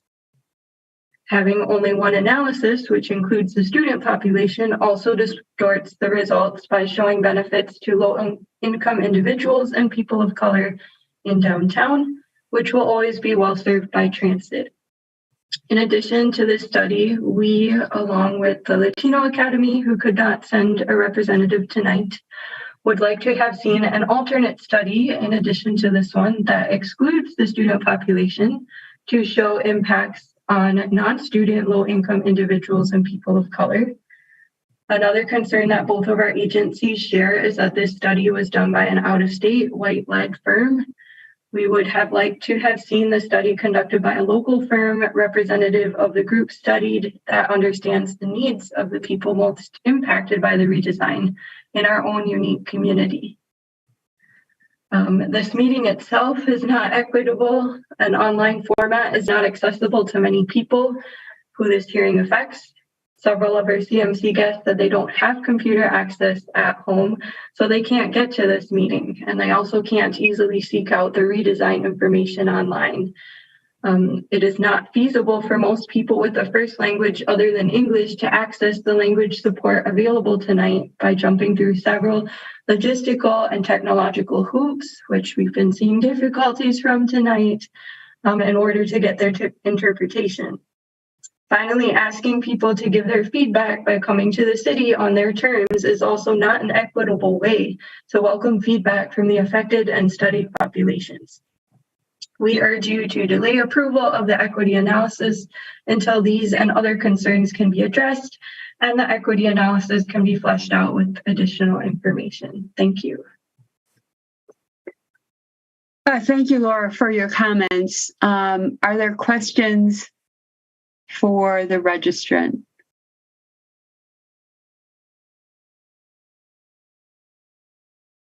From commission members or alders? Okay, I'm not seeing any questions.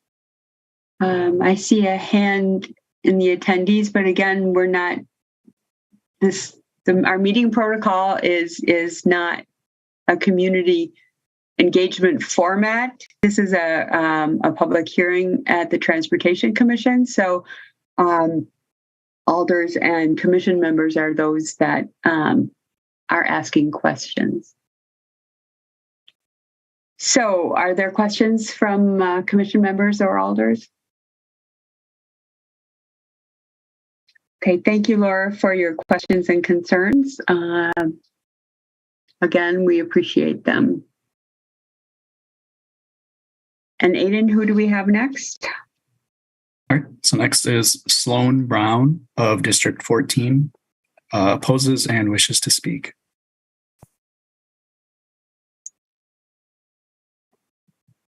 Sloan, you are unmuted on our end.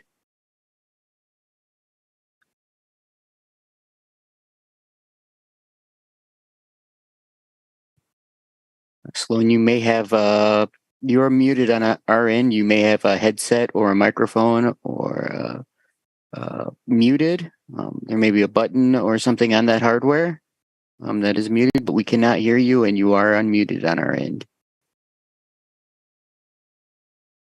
Mute. We can hear you now. Okay. Yeah, that's weird because it was my microphone was showing mute and then I had to unmute it and mute it. That's weird. So anyway, you can hear me now. We can. Thank you so much. Go ahead. All right. So overall, I definitely agree with what Douglas at the beginning said. And he's a student and new to the city. Now, I've been riding the bus for over 10 years now. And a couple things I have a problem with. I've noticed that the frequencies on the map have changed so that we still have high frequency downtown, but the frequencies on the perimeter have now decreased or otherwise gotten longer times. And in the initial map that our presenter showed, where he said there are areas that we're going to be getting more bus coverage, when I look at the map, they're getting less. So there's a lot of this stuff that wasn't making sense.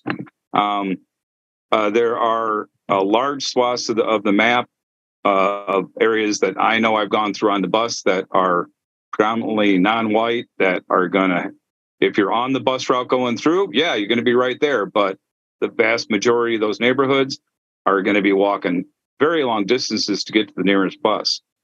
So and the other main problem I have is when he was talking about the quantity of runs and how the transfer centers are making that more. But when I look at the map overall, I'm not seeing a whole lot of real connectivity between the routes for people to actually then be able to switch from route to route. And the analysis doesn't seem to take that into account as far as people actually being able to get to these distances in the time that he's got on there. So I have some serious doubts with this equity plan. It's just the numbers don't look right for what I'm seeing on the map and what I experience on the bus. Now, you had somebody else mention, this is a different topic, but you had somebody else mention concerning communication at the ground level, which went completely away with the beginning of the pandemic because everybody was afraid to touch everything. That isn't a problem anymore. So, and I was told over a year ago, after we'd already had our new setup for with frequencies and on the existing route increased for over 6 months, and I was told that, oh no, we can't put schedules back up at the individual stops and we can't put things on the bus. And there was no reason for it, and there still isn't. So that makes me wonder, with the new system, are we going to be abandoning communicating with people at the ground level, or are we actually going to reinstitute that? So these are a lot of things that need to be looked at. I agree with Laura in that this equity plan needs to be looked at more in depth, particularly with respect to the single route concept, because I don't see a lot of people being able to do that on the bus that actually have to get the jobs that are not on the main corridor. So we can do all we want to make the main corridor seem really great, but if we abandon the rest of the city, you haven't done your job. So that's all I really have to say. Take it as you like. Thank you for your comments, Sloan. Do we have any questions of the registrant from commission members or alders?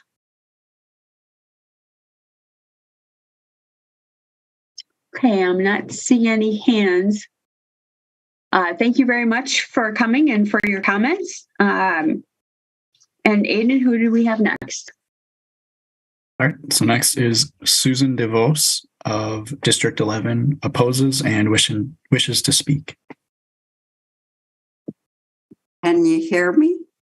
We can, thank you. Okay. Hi, this is Susan DeVos. I make 3 main points here, each related to issues of equity and access.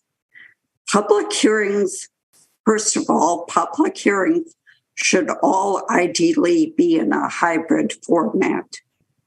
Second, the equity analysis needs to be written and or reviewed by a third party. 3, not only in transferring responsibility for access to public transportation by disabled people to paratransit, it is ethically questionable and may be counterproductive financially as well. First, at a recent pilot training session on public involvement and equity put on by the U.S. Department of Transportation, I heard planning practitioners say they found the hybrid format superior to either an in-person only or virtual only format. They had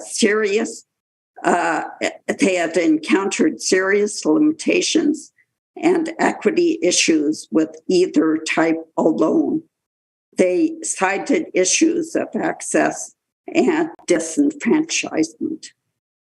Second, peer review by a third party is the basic and ethical way to assess the quality of an article or analysis. One does not ask the same author or a colleague of theirs to write a credible review. In this case, you are hearing reasonable criticisms, or will be, of the so-called equity analysis from available reviewers. The equity analysis needs an independent review. As an independent review helps compensate for our tendency to be unduly awed and influenced by the use of numbers, too many of which occupy the current so-called equity analysis at the expense of good qualitative exposition and logic. People I have a hard time with my people bow down unquestionably to an emperor who dons numbers woven into tables, graphs, and charts. You are hearing this from a quantitatively oriented social researcher.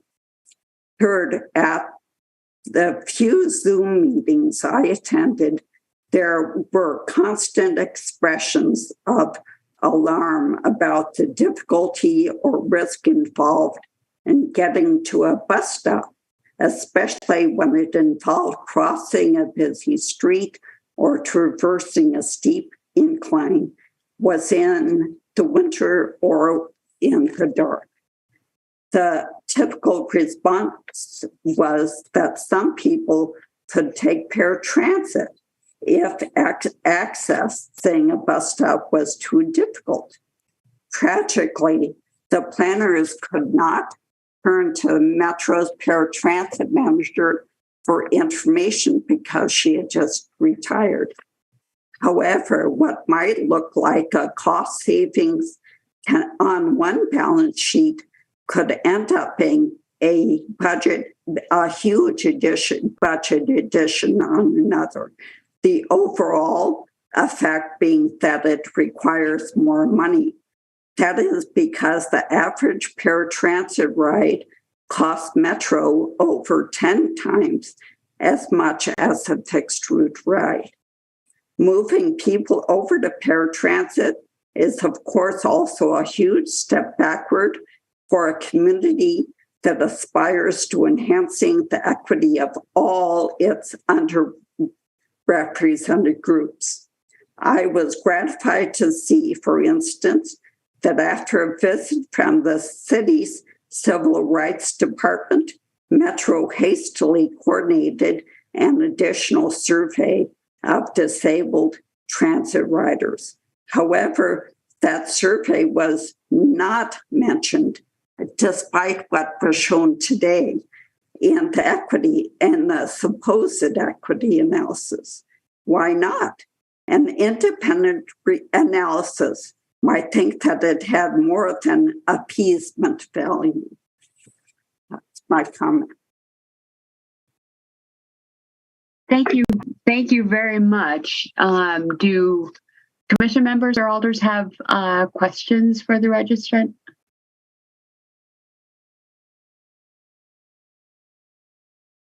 Okay, thank you so much for coming and offering those comments. Again, even if we're not discussing particular comments this evening, we are making notes, and there will be discussion at the November 30th meeting of all the feedback that we're hearing.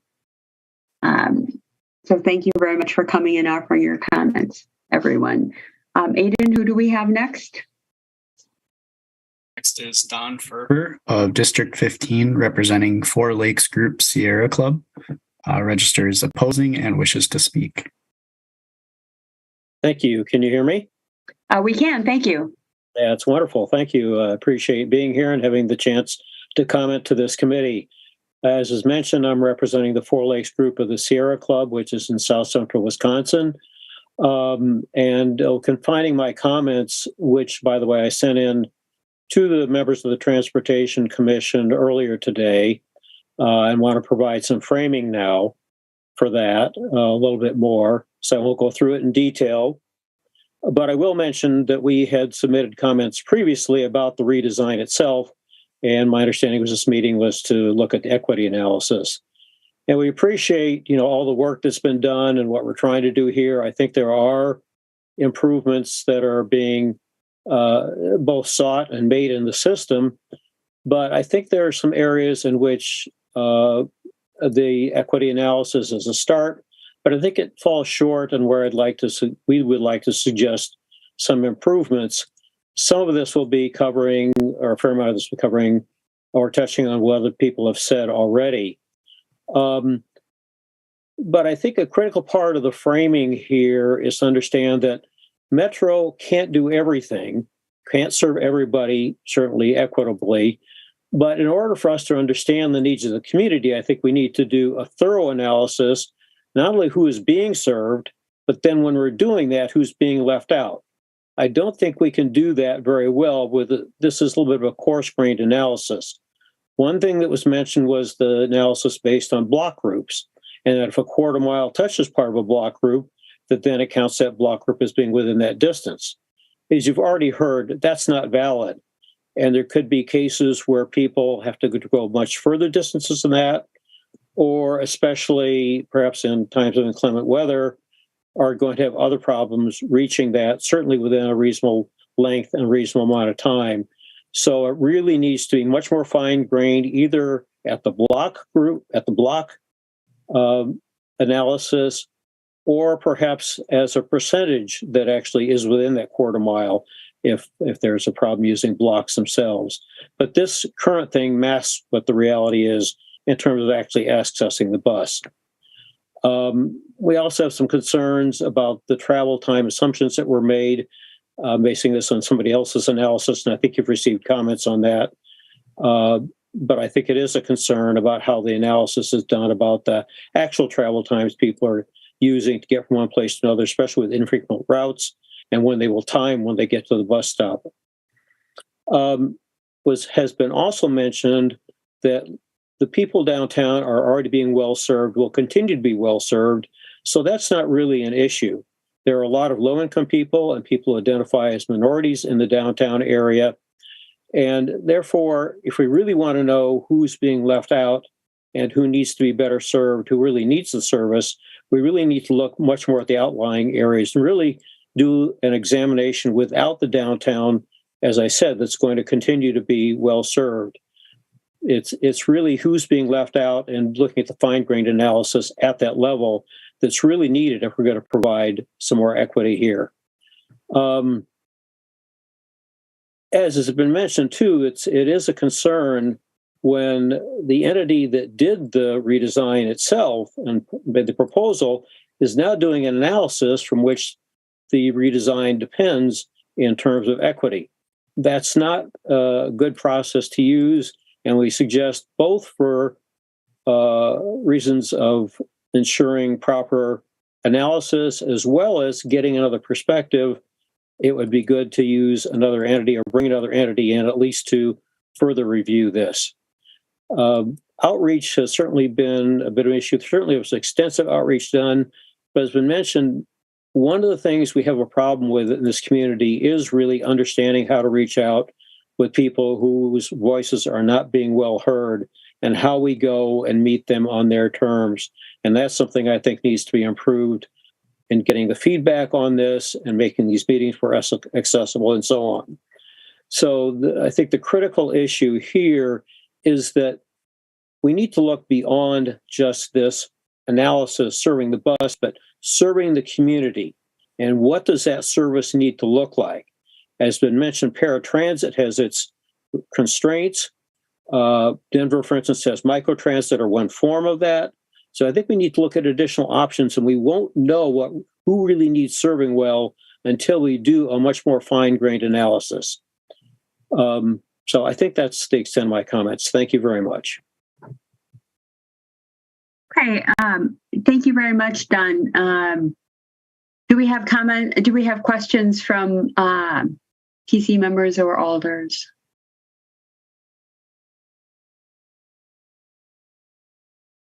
Okay, seeing no hands, thank you very much for your comments. We appreciate you coming and sharing them.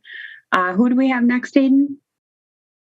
So next is Adrian Treves of District 19, neither supports nor opposes and wishes to speak. Chair, there's no person by that name. Adrian, if you are in attendance, could you please raise your hand so we can unmute you to speak?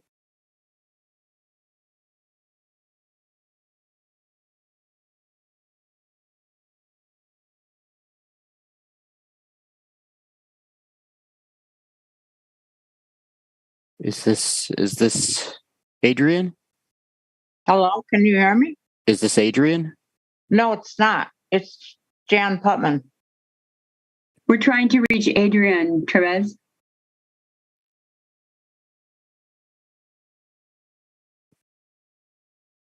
Chair, there's no hand raised for that person there.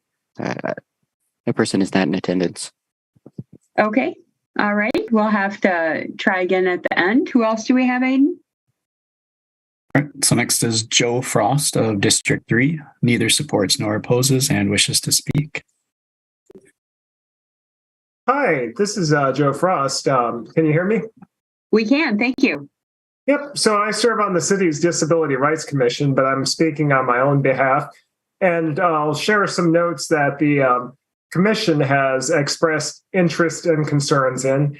They wanted to see further analysis of the disability impact, given even that the Title VI study notes that data is limited on the impacts of people with disabilities, and given that the impact on individuals with disabilities is significantly more severe the greater distance they have to walk or commute to get to a bus stop, even as Susan noted earlier. And there were some questions of if there would be greater remediation options for those impacted, and for even like easing the barrier of access to paratransit was a concern, given that there are criteria that limit access to paratransit. One has to demonstrate ample physical need, and it can even be seasonally conditioned. So for those that would be extremely inconvenienced, or disadvantaged by these changes, there are some very severe considerations.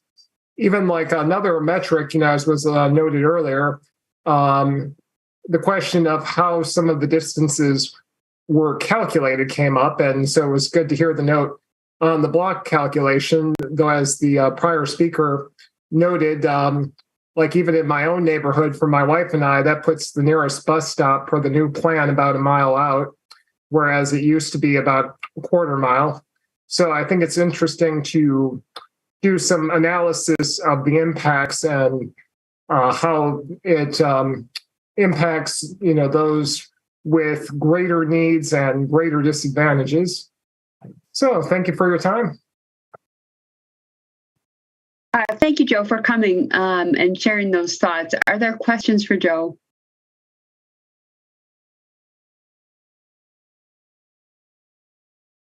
Okay, again, thank you very much. Aiden, who do we have next?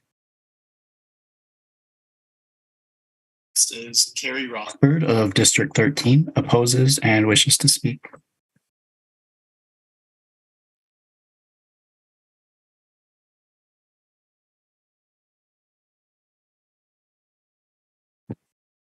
Carrie, you're unmuted.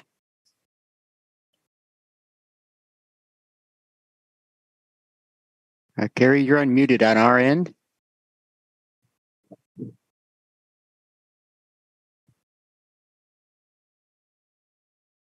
Carrie, if you're on the phone, you can try *6.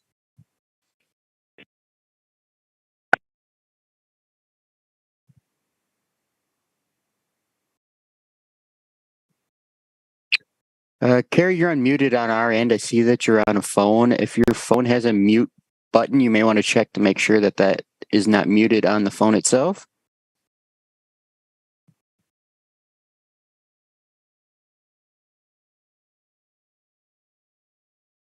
Care, if you're speaking, we cannot hear you.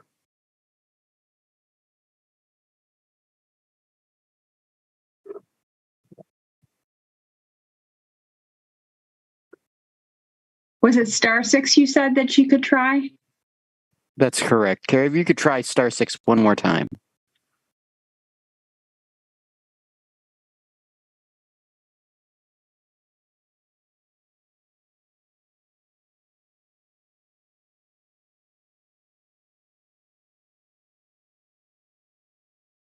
Again, that's *6.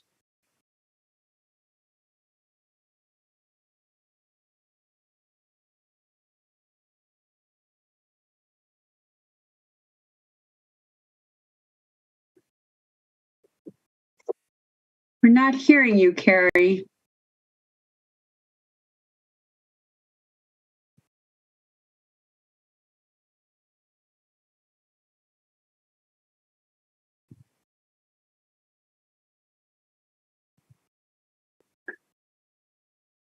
Do we want to come back to Carrie? Do you have any other suggestions, Jesse? At this point, yeah. Again, if you could try *6 one more time to unmute. We'll try this one last time. And if you're unable to unmute, all I can do is suggest that you exit the meeting and return with the same number that you called to enter this meeting, and we can try it again. Chair, that, yeah. Now we have a hands up. Just a second, Chair. We have a... Is this Carrie? Where's that? At Bay Creek, is that the one that you were trying, Jesse? Correct. Your hand is up at Bay Creek. Is this Carrie? Yes. Can you? I got online instead. Can you hear me? I am Bay We can hear you. Yes, we can hear you now. Great. Carrie, go ahead. That was, hold on. Now I just got to, I need to read because I want to fit in the 5 minutes. So let me just switch screens. Okay, I'm going to read to you now. Some of what I'm saying has already been said, but I think it bears repeating. Peer review by a third party is the basic ethical standard for assessing the quality of an item. Yet the consultant team that produced the new bus system is also the team hired to evaluate it for this equity analysis. This double duty compounds the team's bias as reviewers. All reviewers have biases, and I am not attributing any sort of deliberate intent to Jarrett Walker's team, yet one has to wonder whether the team's bias got in their way. The first example of this is the report's misleading conclusion that an adequate percentage of the population lives within a quarter mile of a transit stop. The census block level data is considerably more granular than the block group data that was used and would produce more realistic and considerably lower estimates of potential travel users. The census block group that was used is much larger. A square mile is common for a census block group. This means that the use of census block group geography in this report casts an unreasonably wide net when it comes to determining proximity to service. It leads to overstating proximity. To show what I mean, this report assumes that all persons in a census block group that lies within a quarter mile of a transit stop are served by transit. Consider Bay Creek, whose portion east of Park Street extends about a mile to the John Nolan Drive area. Some Bay Creek residents will thus have to walk as much as 1.25 miles to get to a bus stop on Park Street. That's well beyond what most people are willing to walk. Consider also the census block group surrounded by Aberg Avenue, Packers Avenue, Anderson Street, and East Wash. It contains a golf course, grocery store, Madison College athletic fields, and offices. To my knowledge, the only housing in that block group is in the Carpenter Ridgeway neighborhood along East Wash. Using Walker's team's parameters, if the only transit stop was located 1/4 mile west of Packers Avenue, then everyone in Carpenter Ridgeway would be considered to have access to service, even though there's no good or direct way to get to and from their homes to the stop. While it's true that income level data that was analyzed for the equity analysis is only available at the block group and tract levels, block groups do not contain racial ethnicity data. That data is found in census block reports. It's uncertain what impact the use of census block level data instead of census block group level data would have on the percentages of potential transit users summarized by race and ethnicity. Unless the race ethnicity analysis is rerun using the block level census data, we'll never know. It's generally considered desirable to use the best available data. There appears to be no requirement for the same census geography to be used for both financial and racial ethnic analyses. It would thus seem the race ethnicity portion of the equity analysis should be redone based on census block data, which is available, rather than block group data when it comes to assessing proximity. The second example of problems with this analysis concerns errors in the how far can I travel in 45 minutes of a transit stop maps. Page 16 of the equity analysis includes a map showing Allied Drive and Lovell Lane. Earlier this year, a similar map from Appendix C of Metro's draft plan displayed a substantially understated coverage area for the existing transit system. When contacted about this, Metro staff agreed that the coverage area of the 3 of the 4 potential transit route maps were not shown correctly, but they did not correct and republish the correct maps. These are just 2 examples of problems with the equity analysis, which calls into question the conclusions about the equity of the system. We have no assurance that there are not more misleading conclusions in this analysis. Given this, I'm requesting that the Commission pause the approval of the equity analysis so a new analysis completed by professional, impartial third-party evaluators can occur, and we can be assured that the new system equally benefits and does not place a disproportionate burden on Madison's BIPOC residents. Our diverse community deserves no less. Thank you very much. Thank you, Carrie. Are there questions for the registrant? Chris, go ahead. Thanks. Thanks for coming and speaking. I realize this is some technical stuff, and I wanted some clarity on your critique since we've heard a lot about the block group analysis. Is your understanding that by using block groups, that implies that people will walk further to transit than if we had used blocks?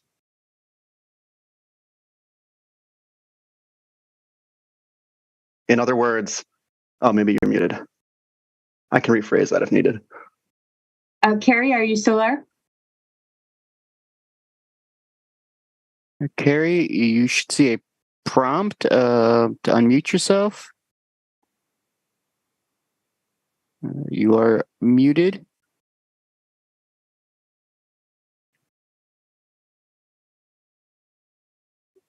Carrie, if you're there, you should see this prompt asking you to unmute yourself. Unmuting, I'm okay. There you go. Yeah, we can hear you. Yep, we're back. Okay, the question was, is it my understanding that using census block groups portrays people as walking much further? Is that what you said, Chris? Yep, that's right. It is my understanding that because the census block group is treated as an entity and that we don't distinguish between the north side, the south side, the east side, or the west side of it, to go back to my neighborhood, which is Bay Creek, that the fact that the residents of my neighborhood that live within a quarter mile, I actually live on the first block off of Park Street. So I will have very little walk to get to Park Street, 6 houses and maybe a quarter of a mile down the road. However, the equity analysis treats the people who live on the 100 block of my street, Lakeside Street, close to John Nolan, as having the same access as I do. And that's just simply not true. My understanding is that by using census block groups, we are hiding I can't think of a better word than hiding right now, because I don't want to attribute deliberateness to this. We are not revealing the truth of the matter for a large number of people. Does that answer? And that this is not just true of my neighborhood, but of many others. The Carpenter Ridgeway neighborhood that I gave in the example may have people, and it's similar to what Steve said about Catholic Multicultural Center. There may be people who are close to, but have to take circuitous routes to get somewhere. And that if we were to look at the, not at the census block group level of data, but at the census block level data, we would get a much more real picture, which would enable us to design which would enable us to ensure a responsive system for all of us. And that this is especially critical for people who rely on the bus rather than others. Okay, that's it. That helped me clarify how you were interpreting the analysis. So thank you. Okay. Just stay there for a second, Carrie, in case there are any other questions. Are there other questions for Carrie?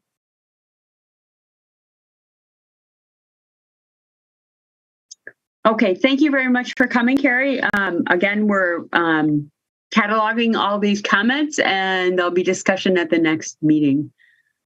Who do we have next, Aiden? Next is Royce Williams of District 13, poses and wishes to speak.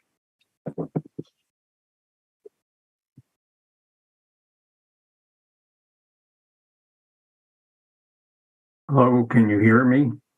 We can, thank you. I'm an elder, and I've had problems because of the lengthening of bus stops, but I won't dwell on that now. The first thing I would like to talk about is the map. Well, I realize we're in draft mode, but geez, there are no street names on it. There are intersections. There's nothing about intersections on it. And it's very difficult to read. And it's even more difficult when we can't ask questions about it. And I may forget about my questions by November 30th. But the thing I want to address is University Avenue, because I think we're headed for a disaster here. Number one, the public is not aware that we're going to pull 2 lanes from University Avenue and convert each lane to BRT. And the last I've heard, we're not going to allow old bus routes to even run in the BRT lane. And but there's nothing on the map about transfers, which if someone is using an old system, they have to, I guess, transfer to BRT, and that requires a transfer site. And there's nothing about how that's going to happen. And I didn't see any transfer sites on the map that was put out. But the reason I think we're headed for a disaster is the public is not aware that we are pulling 2 lanes from University Avenue. And it's going to have a big effect.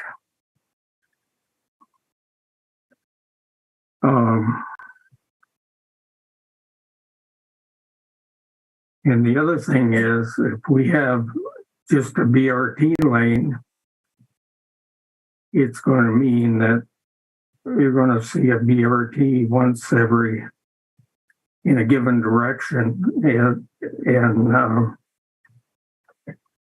every 15 minutes or longer.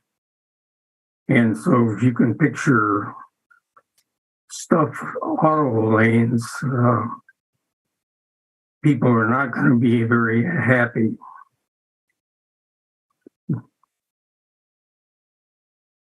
Personally, I think we should go back to what we originally talked about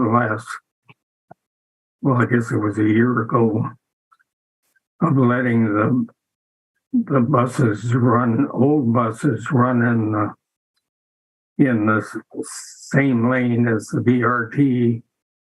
Granted, it would slow down the old buses, the BRT, but people would rather take a longer trip and not have to transfer, and that's going to be a mess, transferring in the winter especially.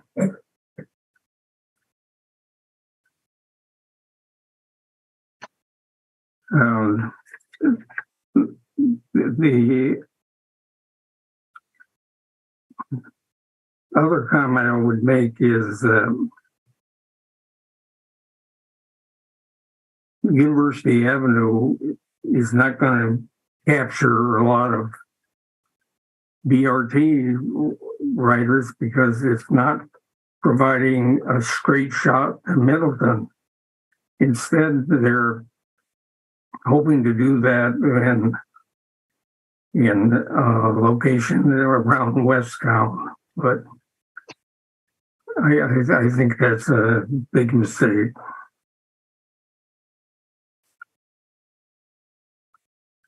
And keeping in mind that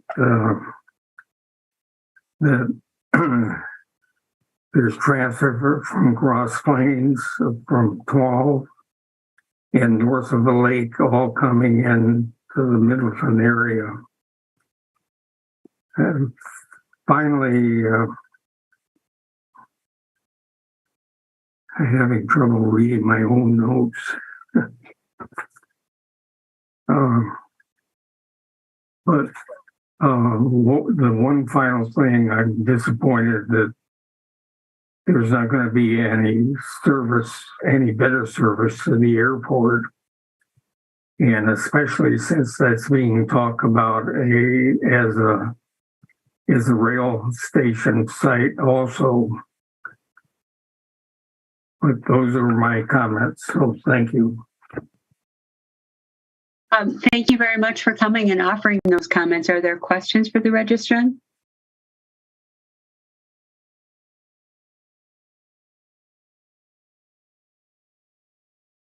Okay, seeing none, thank you very much for coming. Aiden, who do we have next? So next is David Tolme of District 19, opposes and wishes to speak. Go ahead, David.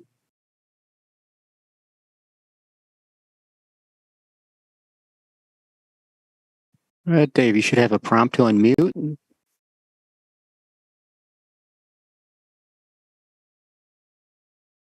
Okay, how about now?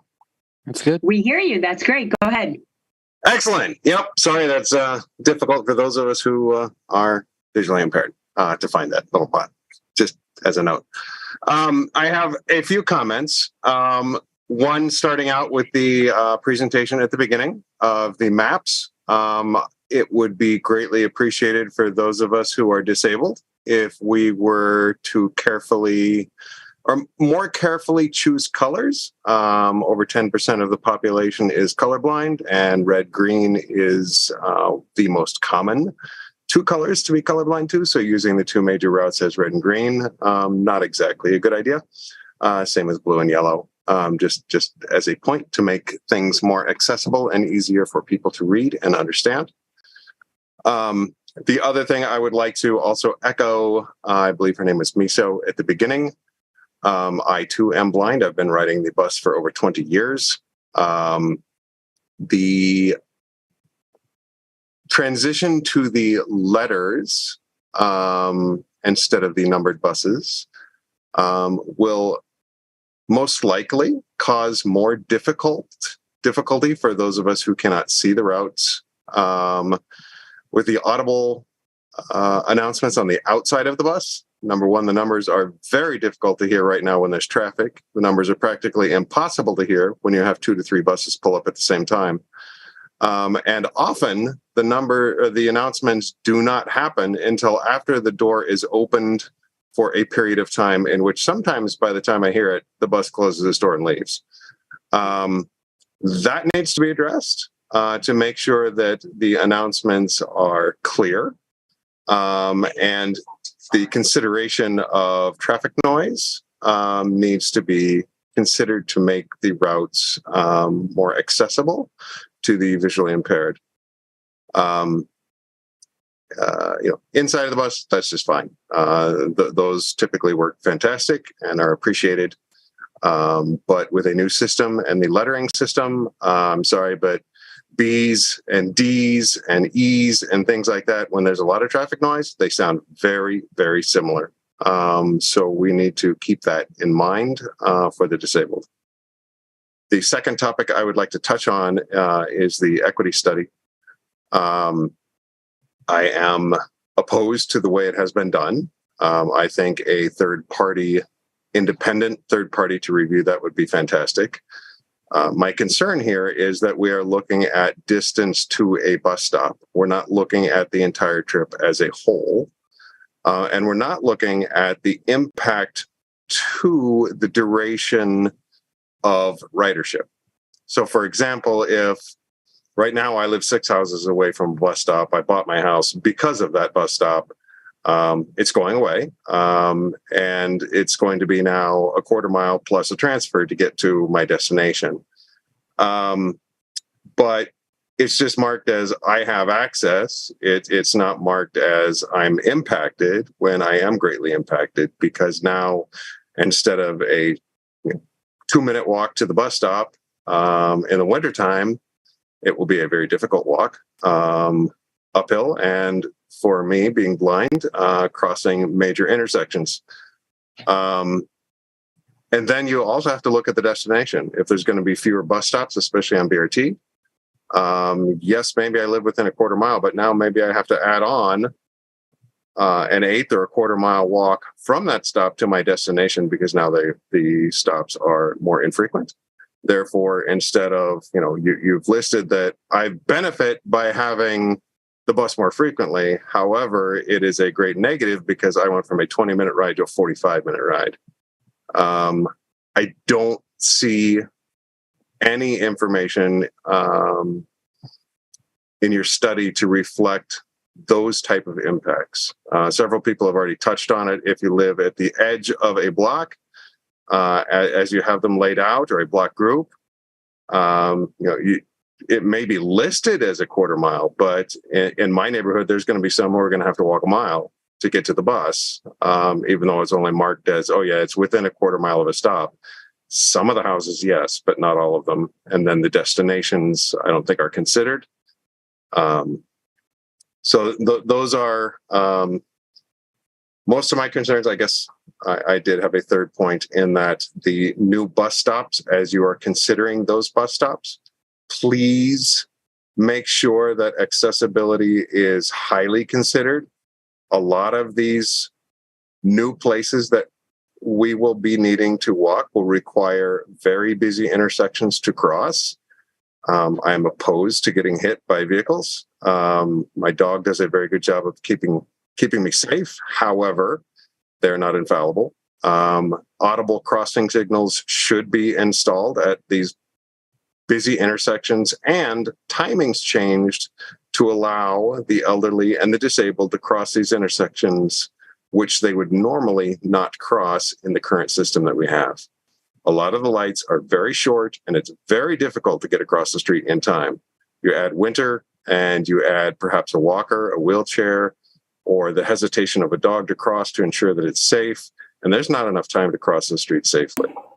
So I would hope that Metro can take that into consideration when designing the stops and looking at the overall safety of their riders for the new design. So that's pretty much all I got.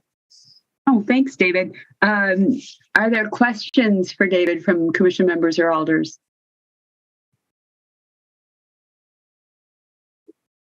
Okay, thanks very much for coming and sharing those thoughts. Again, we'll be talking about all of this on November 30th when we have our discussion and debate.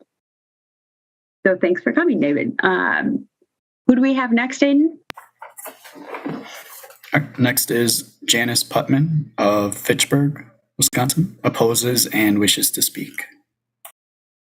Hello, this is Jan. Thank you for listening to the comments I'm going to make. I live in Fitchburg. I moved here at the end of March when the building opened that I'm in. And I moved here mostly because there are 2 bus stops I can walk to about a block away in each direction. And I am 74 years old. I don't have a car, and I take bus 59 on the weekends and 52 during the week. On every Sunday morning, I take the bus to my parish, which is at 401 East Main Street. And based on what I saw, I won't be able to get there. So that's a big concern for me. I am low income. This building I'm in is income restricted, and there are a lot of people in here. I don't know exactly the exact numbers that are income restricted, but I am considered low income. There are all races, nationalities in here. Lots of white people, lots of black people, and other other races and nationalities. Anyway, we're quite diverse. And I'm very concerned because I can't afford to take an Uber or a Lyft. And I moved here, as I said, specifically because I'm near bus stops. But now, as I said, it looks like that's going to be a problem. I've also been able to take the bus easily. Now it goes down Fitzroy Road and goes north and turns into Whitney Way and goes to the West Transfer Point. So I've been able to transfer there so I can go to the church at 401 East Main Street. It's kind of a long ride, but it gets me there. And let's see.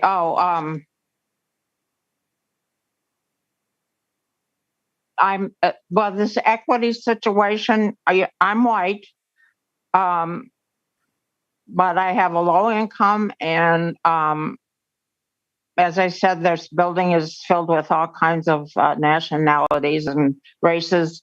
And I know other people in here take the bus as well and get off. And I'm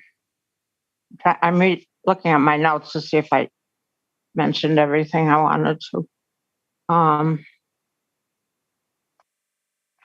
Let's see. I guess that's. I'm able to take the bus to Westtown and Hilldale now when I need to, and so that's very concerning. Anyway, I thank you for listening, and I hope you'll consider my issues that I've raised. And so thank you. Thank you very much for coming. You're welcome. Does anybody have a comment or a question for the registrant? Or a question, I should say, for the registrant. Okay, again, thank you for coming, and we'll take everybody's comments into consideration. Okay, who do we have next, Aiden? Next is Helen Kitchell of District 13, opposes and wishes to speak.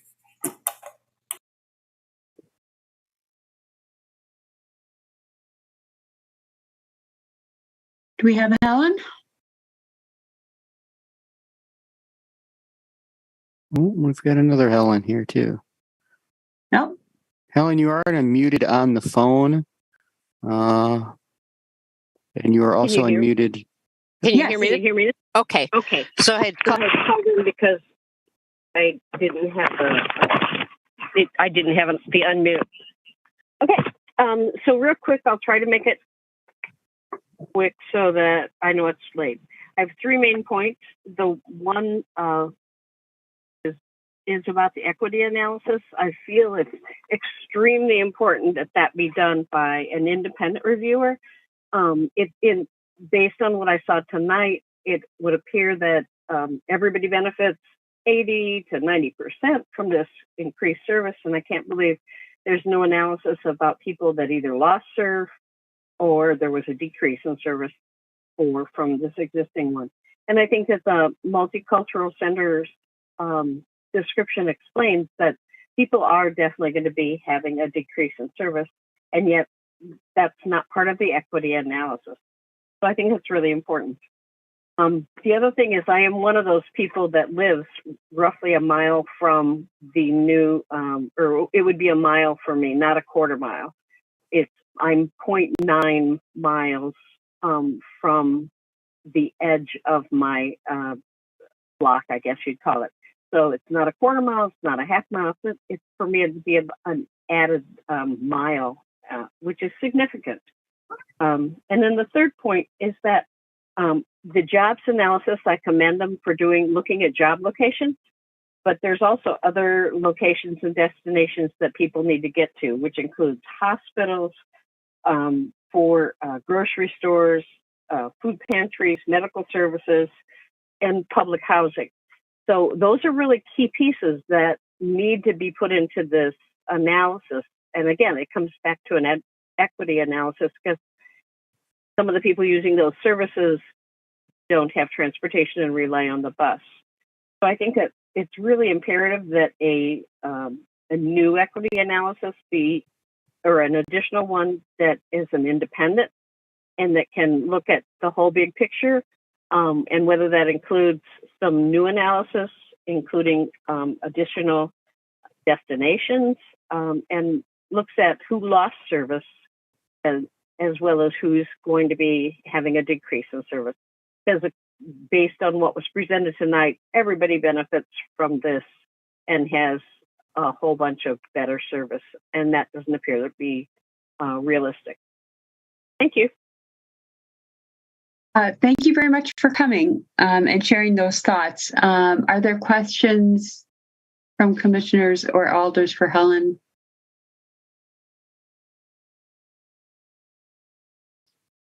Okay, seeing none. Aiden, who do we have next?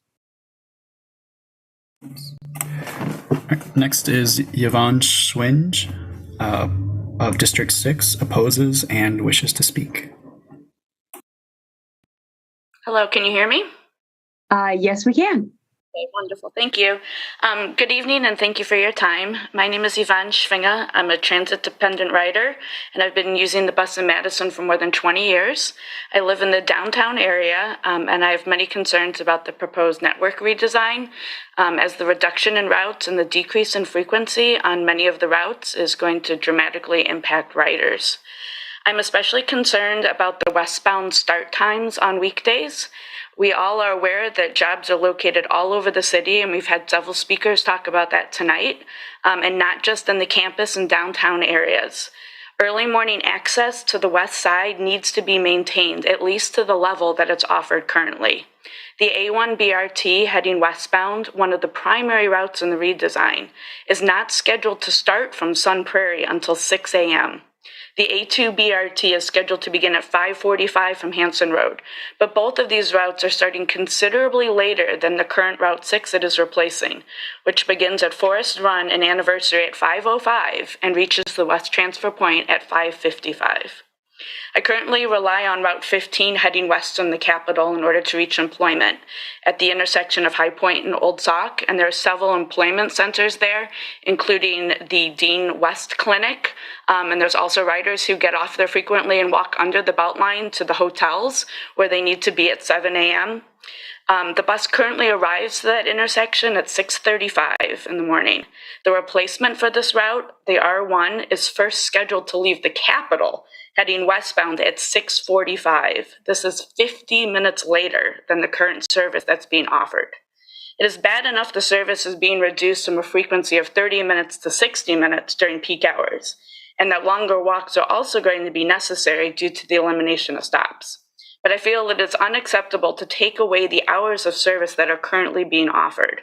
I've been employed in using that bus to reach this location for over 20 years, and I'm facing the very real possibility that I will not be able to get there until 7:30 or 7:45. This is 60 to 75 minutes later than the current service. Many jobs, including mine, do not have the flexibility that will allow for an hour later start time. I was in communication last week with an employee at Metro who told me additional partial routes heading westbound might be added. Please add these partial routes to the draft plan for approval now and not just leave it as a possibility.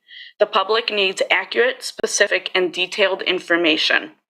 When reaching our employment is at stake, we can't rely on the possibility of maybe additional routes being added at a later time. Also, for many years, I've heard Madison transit planners talk about the importance of one-seat rides to improve the rider experience and to attract ridership. While the transfer point system does have limitations and creates inequity, and transfers, of course, can be unreliable if the buses are not on schedule, I'm also concerned about the logistics of transfers in the new proposed network. I have not seen any information yet about the timing of buses and the locations where the few lines actually cross, allowing for opportunities for riders to transfers. With transfers being necessary to routes that are currently scheduled only to operate every 60 minutes, the timing of those buses to make these connections is critical. I currently take the bus to 3 different employment locations weekly, to church, to the doctor, to the dentist, and to Woodman's grocery store. With the current system, I can get to all of these locations on one bus with no transfers. The only place with the new network design that I will be able to reach without a transfer is my dentist. I will need a transfer to reach every single other one of the locations. So I'm curious when the public will be presented with more specific timetables that will explain transfer opportunities so that we can see them. And also, will there be an opportunity to comment for the public on these transfer opportunities and the actual timing of the bus to make sure that rides are not going to become exponentially longer with long transfers, waiting time in between. I really appreciate your time in listening to all the public comments, and I realize funding is limited, but I don't feel that the redesign should move forward unless adequate funding is secured.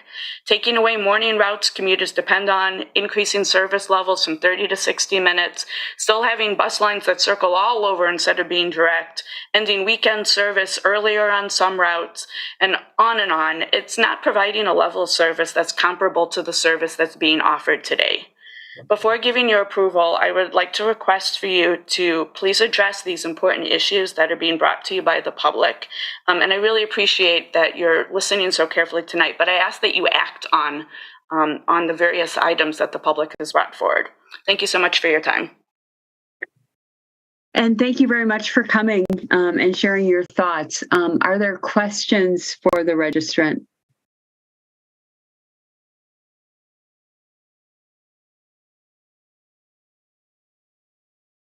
Okay, seeing none, I did see an interpreter Catherine had your hand up. Did you get your issue resolved? Okay, hopefully so. All right, and thank you, Yvonne, very much for coming. Who do we have next, Aiden? Next is Kenneth Kirkpatrick of District 11 neither supports nor opposes and wishes to speak. Thank you. This is Kenneth.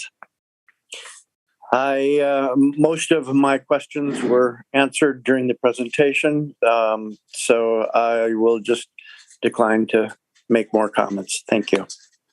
Okay, well, we appreciate you coming, and that's part of why we had the presentation, to hopefully provide that additional information. Any questions for him? Okay, who do we have next, Aiden? Next is Estella Medina of District 4, neither supports nor opposes and wishes to speak. Hi. So I am a disabled person of color with low income. And I'm just, something that really stands out to me about the equity study is that there were not disabled people, a specific disabled-led advocacy group, or conducting this analysis. The limitations of it means that not only was there not the expertise of disabled people coming in and looking with the tools of social science, geography, and with the lived experience and advocacy to actually analyze how will this affect disabled people. So I'm mostly going to focus on mobility impairments because I'm a wheelchair user. However, it's also necessary to consider the fact that many disabled people have multiple disabilities. It's very common for disabled people to have multiple disabilities that will affect them and that will complicate the barriers that we already face. In addition to the fact that lots of disabled people are people of color or have a low income, and the complexities of that experience, the way those interact, is not reflected in the equity analysis. So I have a few points here. One being that the disproportionate impact, there are studies I'm going to give the example of cerebral palsy. So there are studies that show that people with cerebral palsy have to expend 3 to 5 times more energy moving around. So what's the effect of that going to be? Not just that it's going, even if someone is able to get to the bus stop, once they're going to work, well, they had to spend 3 to 5 times as much energy as someone who does not have cerebral palsy. And that's going to affect job performance. That's going to affect performance at school. So I gave the example of cerebral palsy because that's better documented. And it's also relevant that Black people are more likely to have cerebral palsy. So this intersects with things like cerebral palsy can be caused by birth complications, and that is also a disproportionate effect here. And the consequences are much farther reaching when you take into account these intersections. Additionally,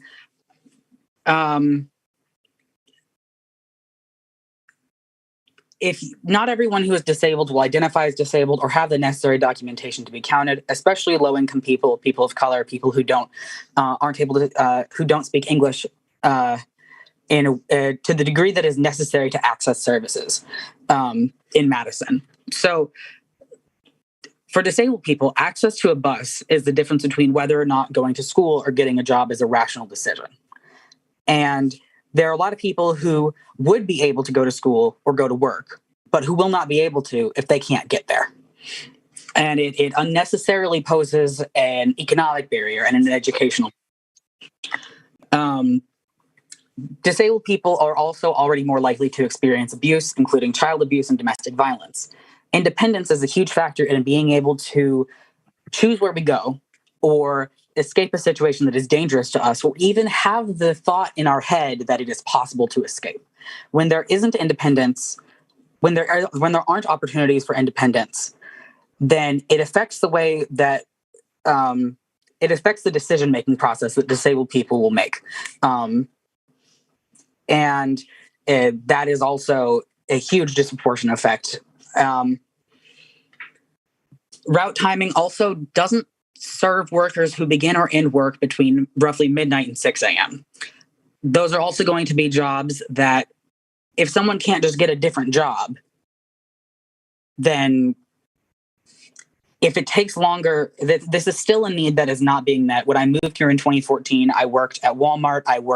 I got off at 1 a.m. And if I hadn't had a car, I wouldn't have been able to have that job. I had just gotten here, and it was my next job after that. I ended work at 3 a.m. And so that was a food service job. So it's disproportionate, and disability is also something that intersects with the hours that people can work. Disability and jobs that, if someone can't leave a job, or someone doesn't have much choice between where they work, and they're working somewhere that is potentially at greater risk of greater risk of workplace injuries, that can then lead to disability. Something that is helpful is that disabled people, whether or not someone identifies themselves as disabled or consider themselves disabled or is counted in those numbers, increasing access for people of color in general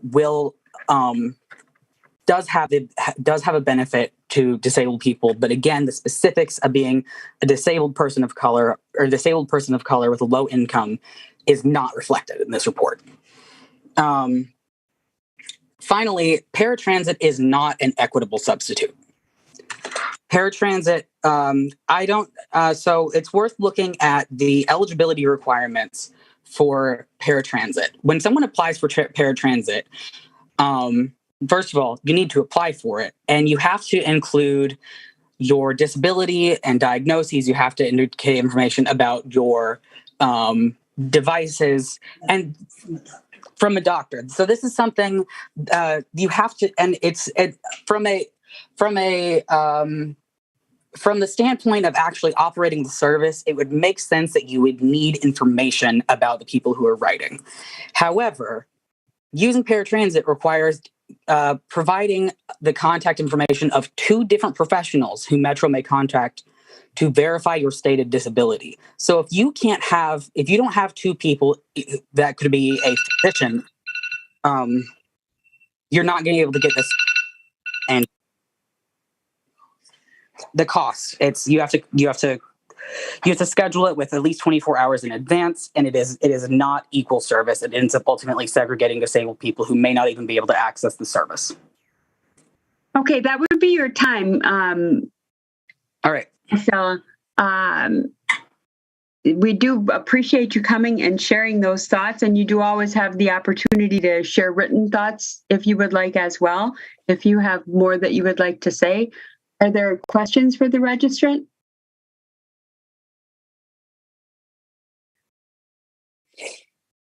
Okay, seeing none, we very much appreciate you coming and sharing those thoughts. And again, we'll have discussions on November 30th. So who do we have next, Aiden?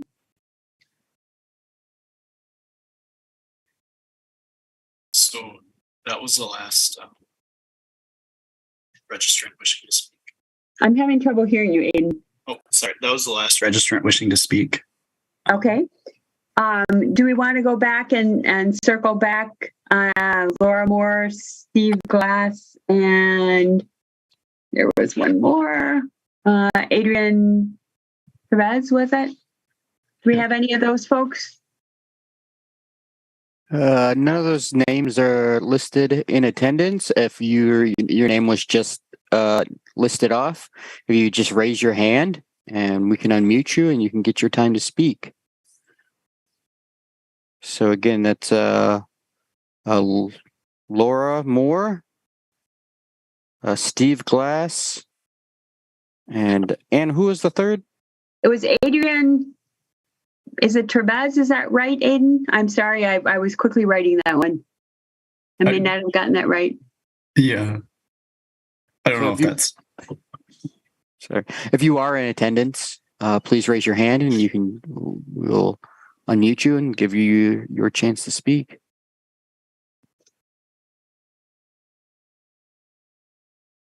Okay. Chair, I'm not seeing any hands raised. Yep. Okay, thank you so much. Aiden, would you, I know that we have other people who registered, either in support or opposition. Do you want to just read those off for the group so that we can get them in the record as well and people are aware of who all did register? Sure. Yep. So the following have registered as not wishing to speak, but available for questions. It's Janet Murphy of District 13 is supporting and representing Madison Bus Redesign member, representing herself or themselves. Next is Lynn Cotter of District 13, opposes. Zach Durrani, District 6, supports. Lisa Marie Legrecci Newton, District 10, opposes. Barbara Bailey, District 13, opposes. Dave Davis, District 14, opposes. Ryan Miller, District 12, supports. And then the following are registered but do not wish to speak. Kira Stewart, District 12, opposes. Emma Flanagan, neither supports nor opposes, of District 6. Amanda Schuer, District 13, supports. Charlotte Gober, District 14, neither supports nor opposes. Stephanie Salazar-Kahn of Middleton, Wisconsin, neither supports nor opposes. Rahul Krishnan, District 5, supports. Ann Altstadt of Monona, Wisconsin, supports. Lauren Bluff of District 17, neither supports nor opposes. Audra Hernandez, District Unknown of Madison, neither supports nor opposes. Yu-Heng Wu of District 5, neither supports nor opposes. Carol A. Von Hull, District 11, opposes. Emma Almy, District 14, supports. Mike Goodman, District 12, opposes. Joseph Keys, District 11, neither supports nor opposes. Jonathan Mertzig, District 11, opposes. Kevin Revolinitsky, District 12, opposes. Julie Baker, District 12, opposes. Thomas John Mertz, District 13, opposes. Jim Winkle, District 13, supports. Barbara Bailey, District 13, opposes. Kim Owens, District 18, opposes. Matt Golick, District 6, supports. John Becker, District 1, opposes. Jacqueline Stevens, District 10, neither supports nor opposes. Patty Zollar, District 13, opposes. Rachel Tricosis, District 11, opposes. Michelle Ellinger Lindley, District 18, neither supports nor opposes. That was all. Okay, thank you, Jesse. And just one more thing. I did notice that there was a number not associated with someone registered, but I wanted to give them the option that if they were one of the people that we had that had registered that were not able to speak on the phone, if you press *9, that'll allow you to raise your hand if you are one of those 3 registrants that were unable to speak. So we just want to give them a moment to see. That would be *9 on the phone. Okay, we were looking for Laura Morris, Steve Glass, and Adrian Vez, I believe it was. Again, that's *9. Okay, I think we're good, Chair. Okay. All right. Well, thank you very much to everybody who came. We will now close the public hearing. I would entertain a motion to adjourn item number 1, Legistar 74248, to the November 30th, 2022 Transportation Commission meeting, where we'll have an opportunity to participate in discussion and deliberation prior to any vote by the Transportation Commission. Motion to adjourn. I'm sorry, what was that? Move to adjourn. Is that the motion before you? No, the motion is to adjourn the item number 1 to the next meeting for discussion and debate. I move to what you just said. Okay, we have a motion by Alder Harrington McKinney. Do we have a second?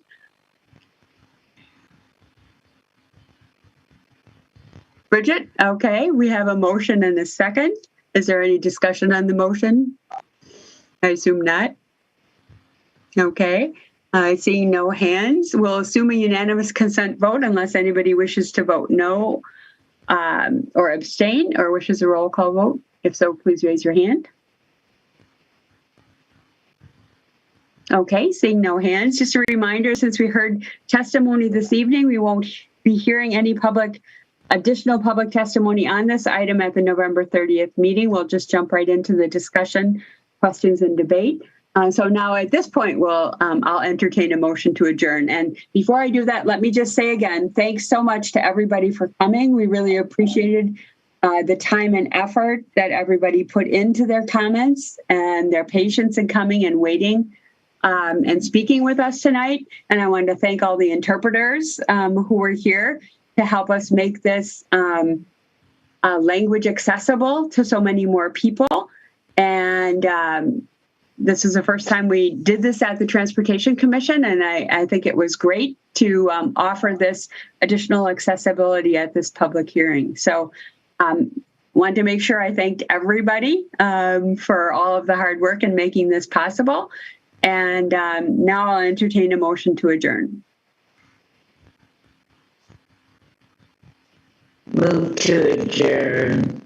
Okay. Alder Harrington McKinney. Robbie, is that a second? Yes, that's a second. Okay. Thank you so much. I assume that's a unanimous consent vote to adjourn. And again, thanks everybody. And we'll continue the discussion at the November 30th meeting. So thanks everybody.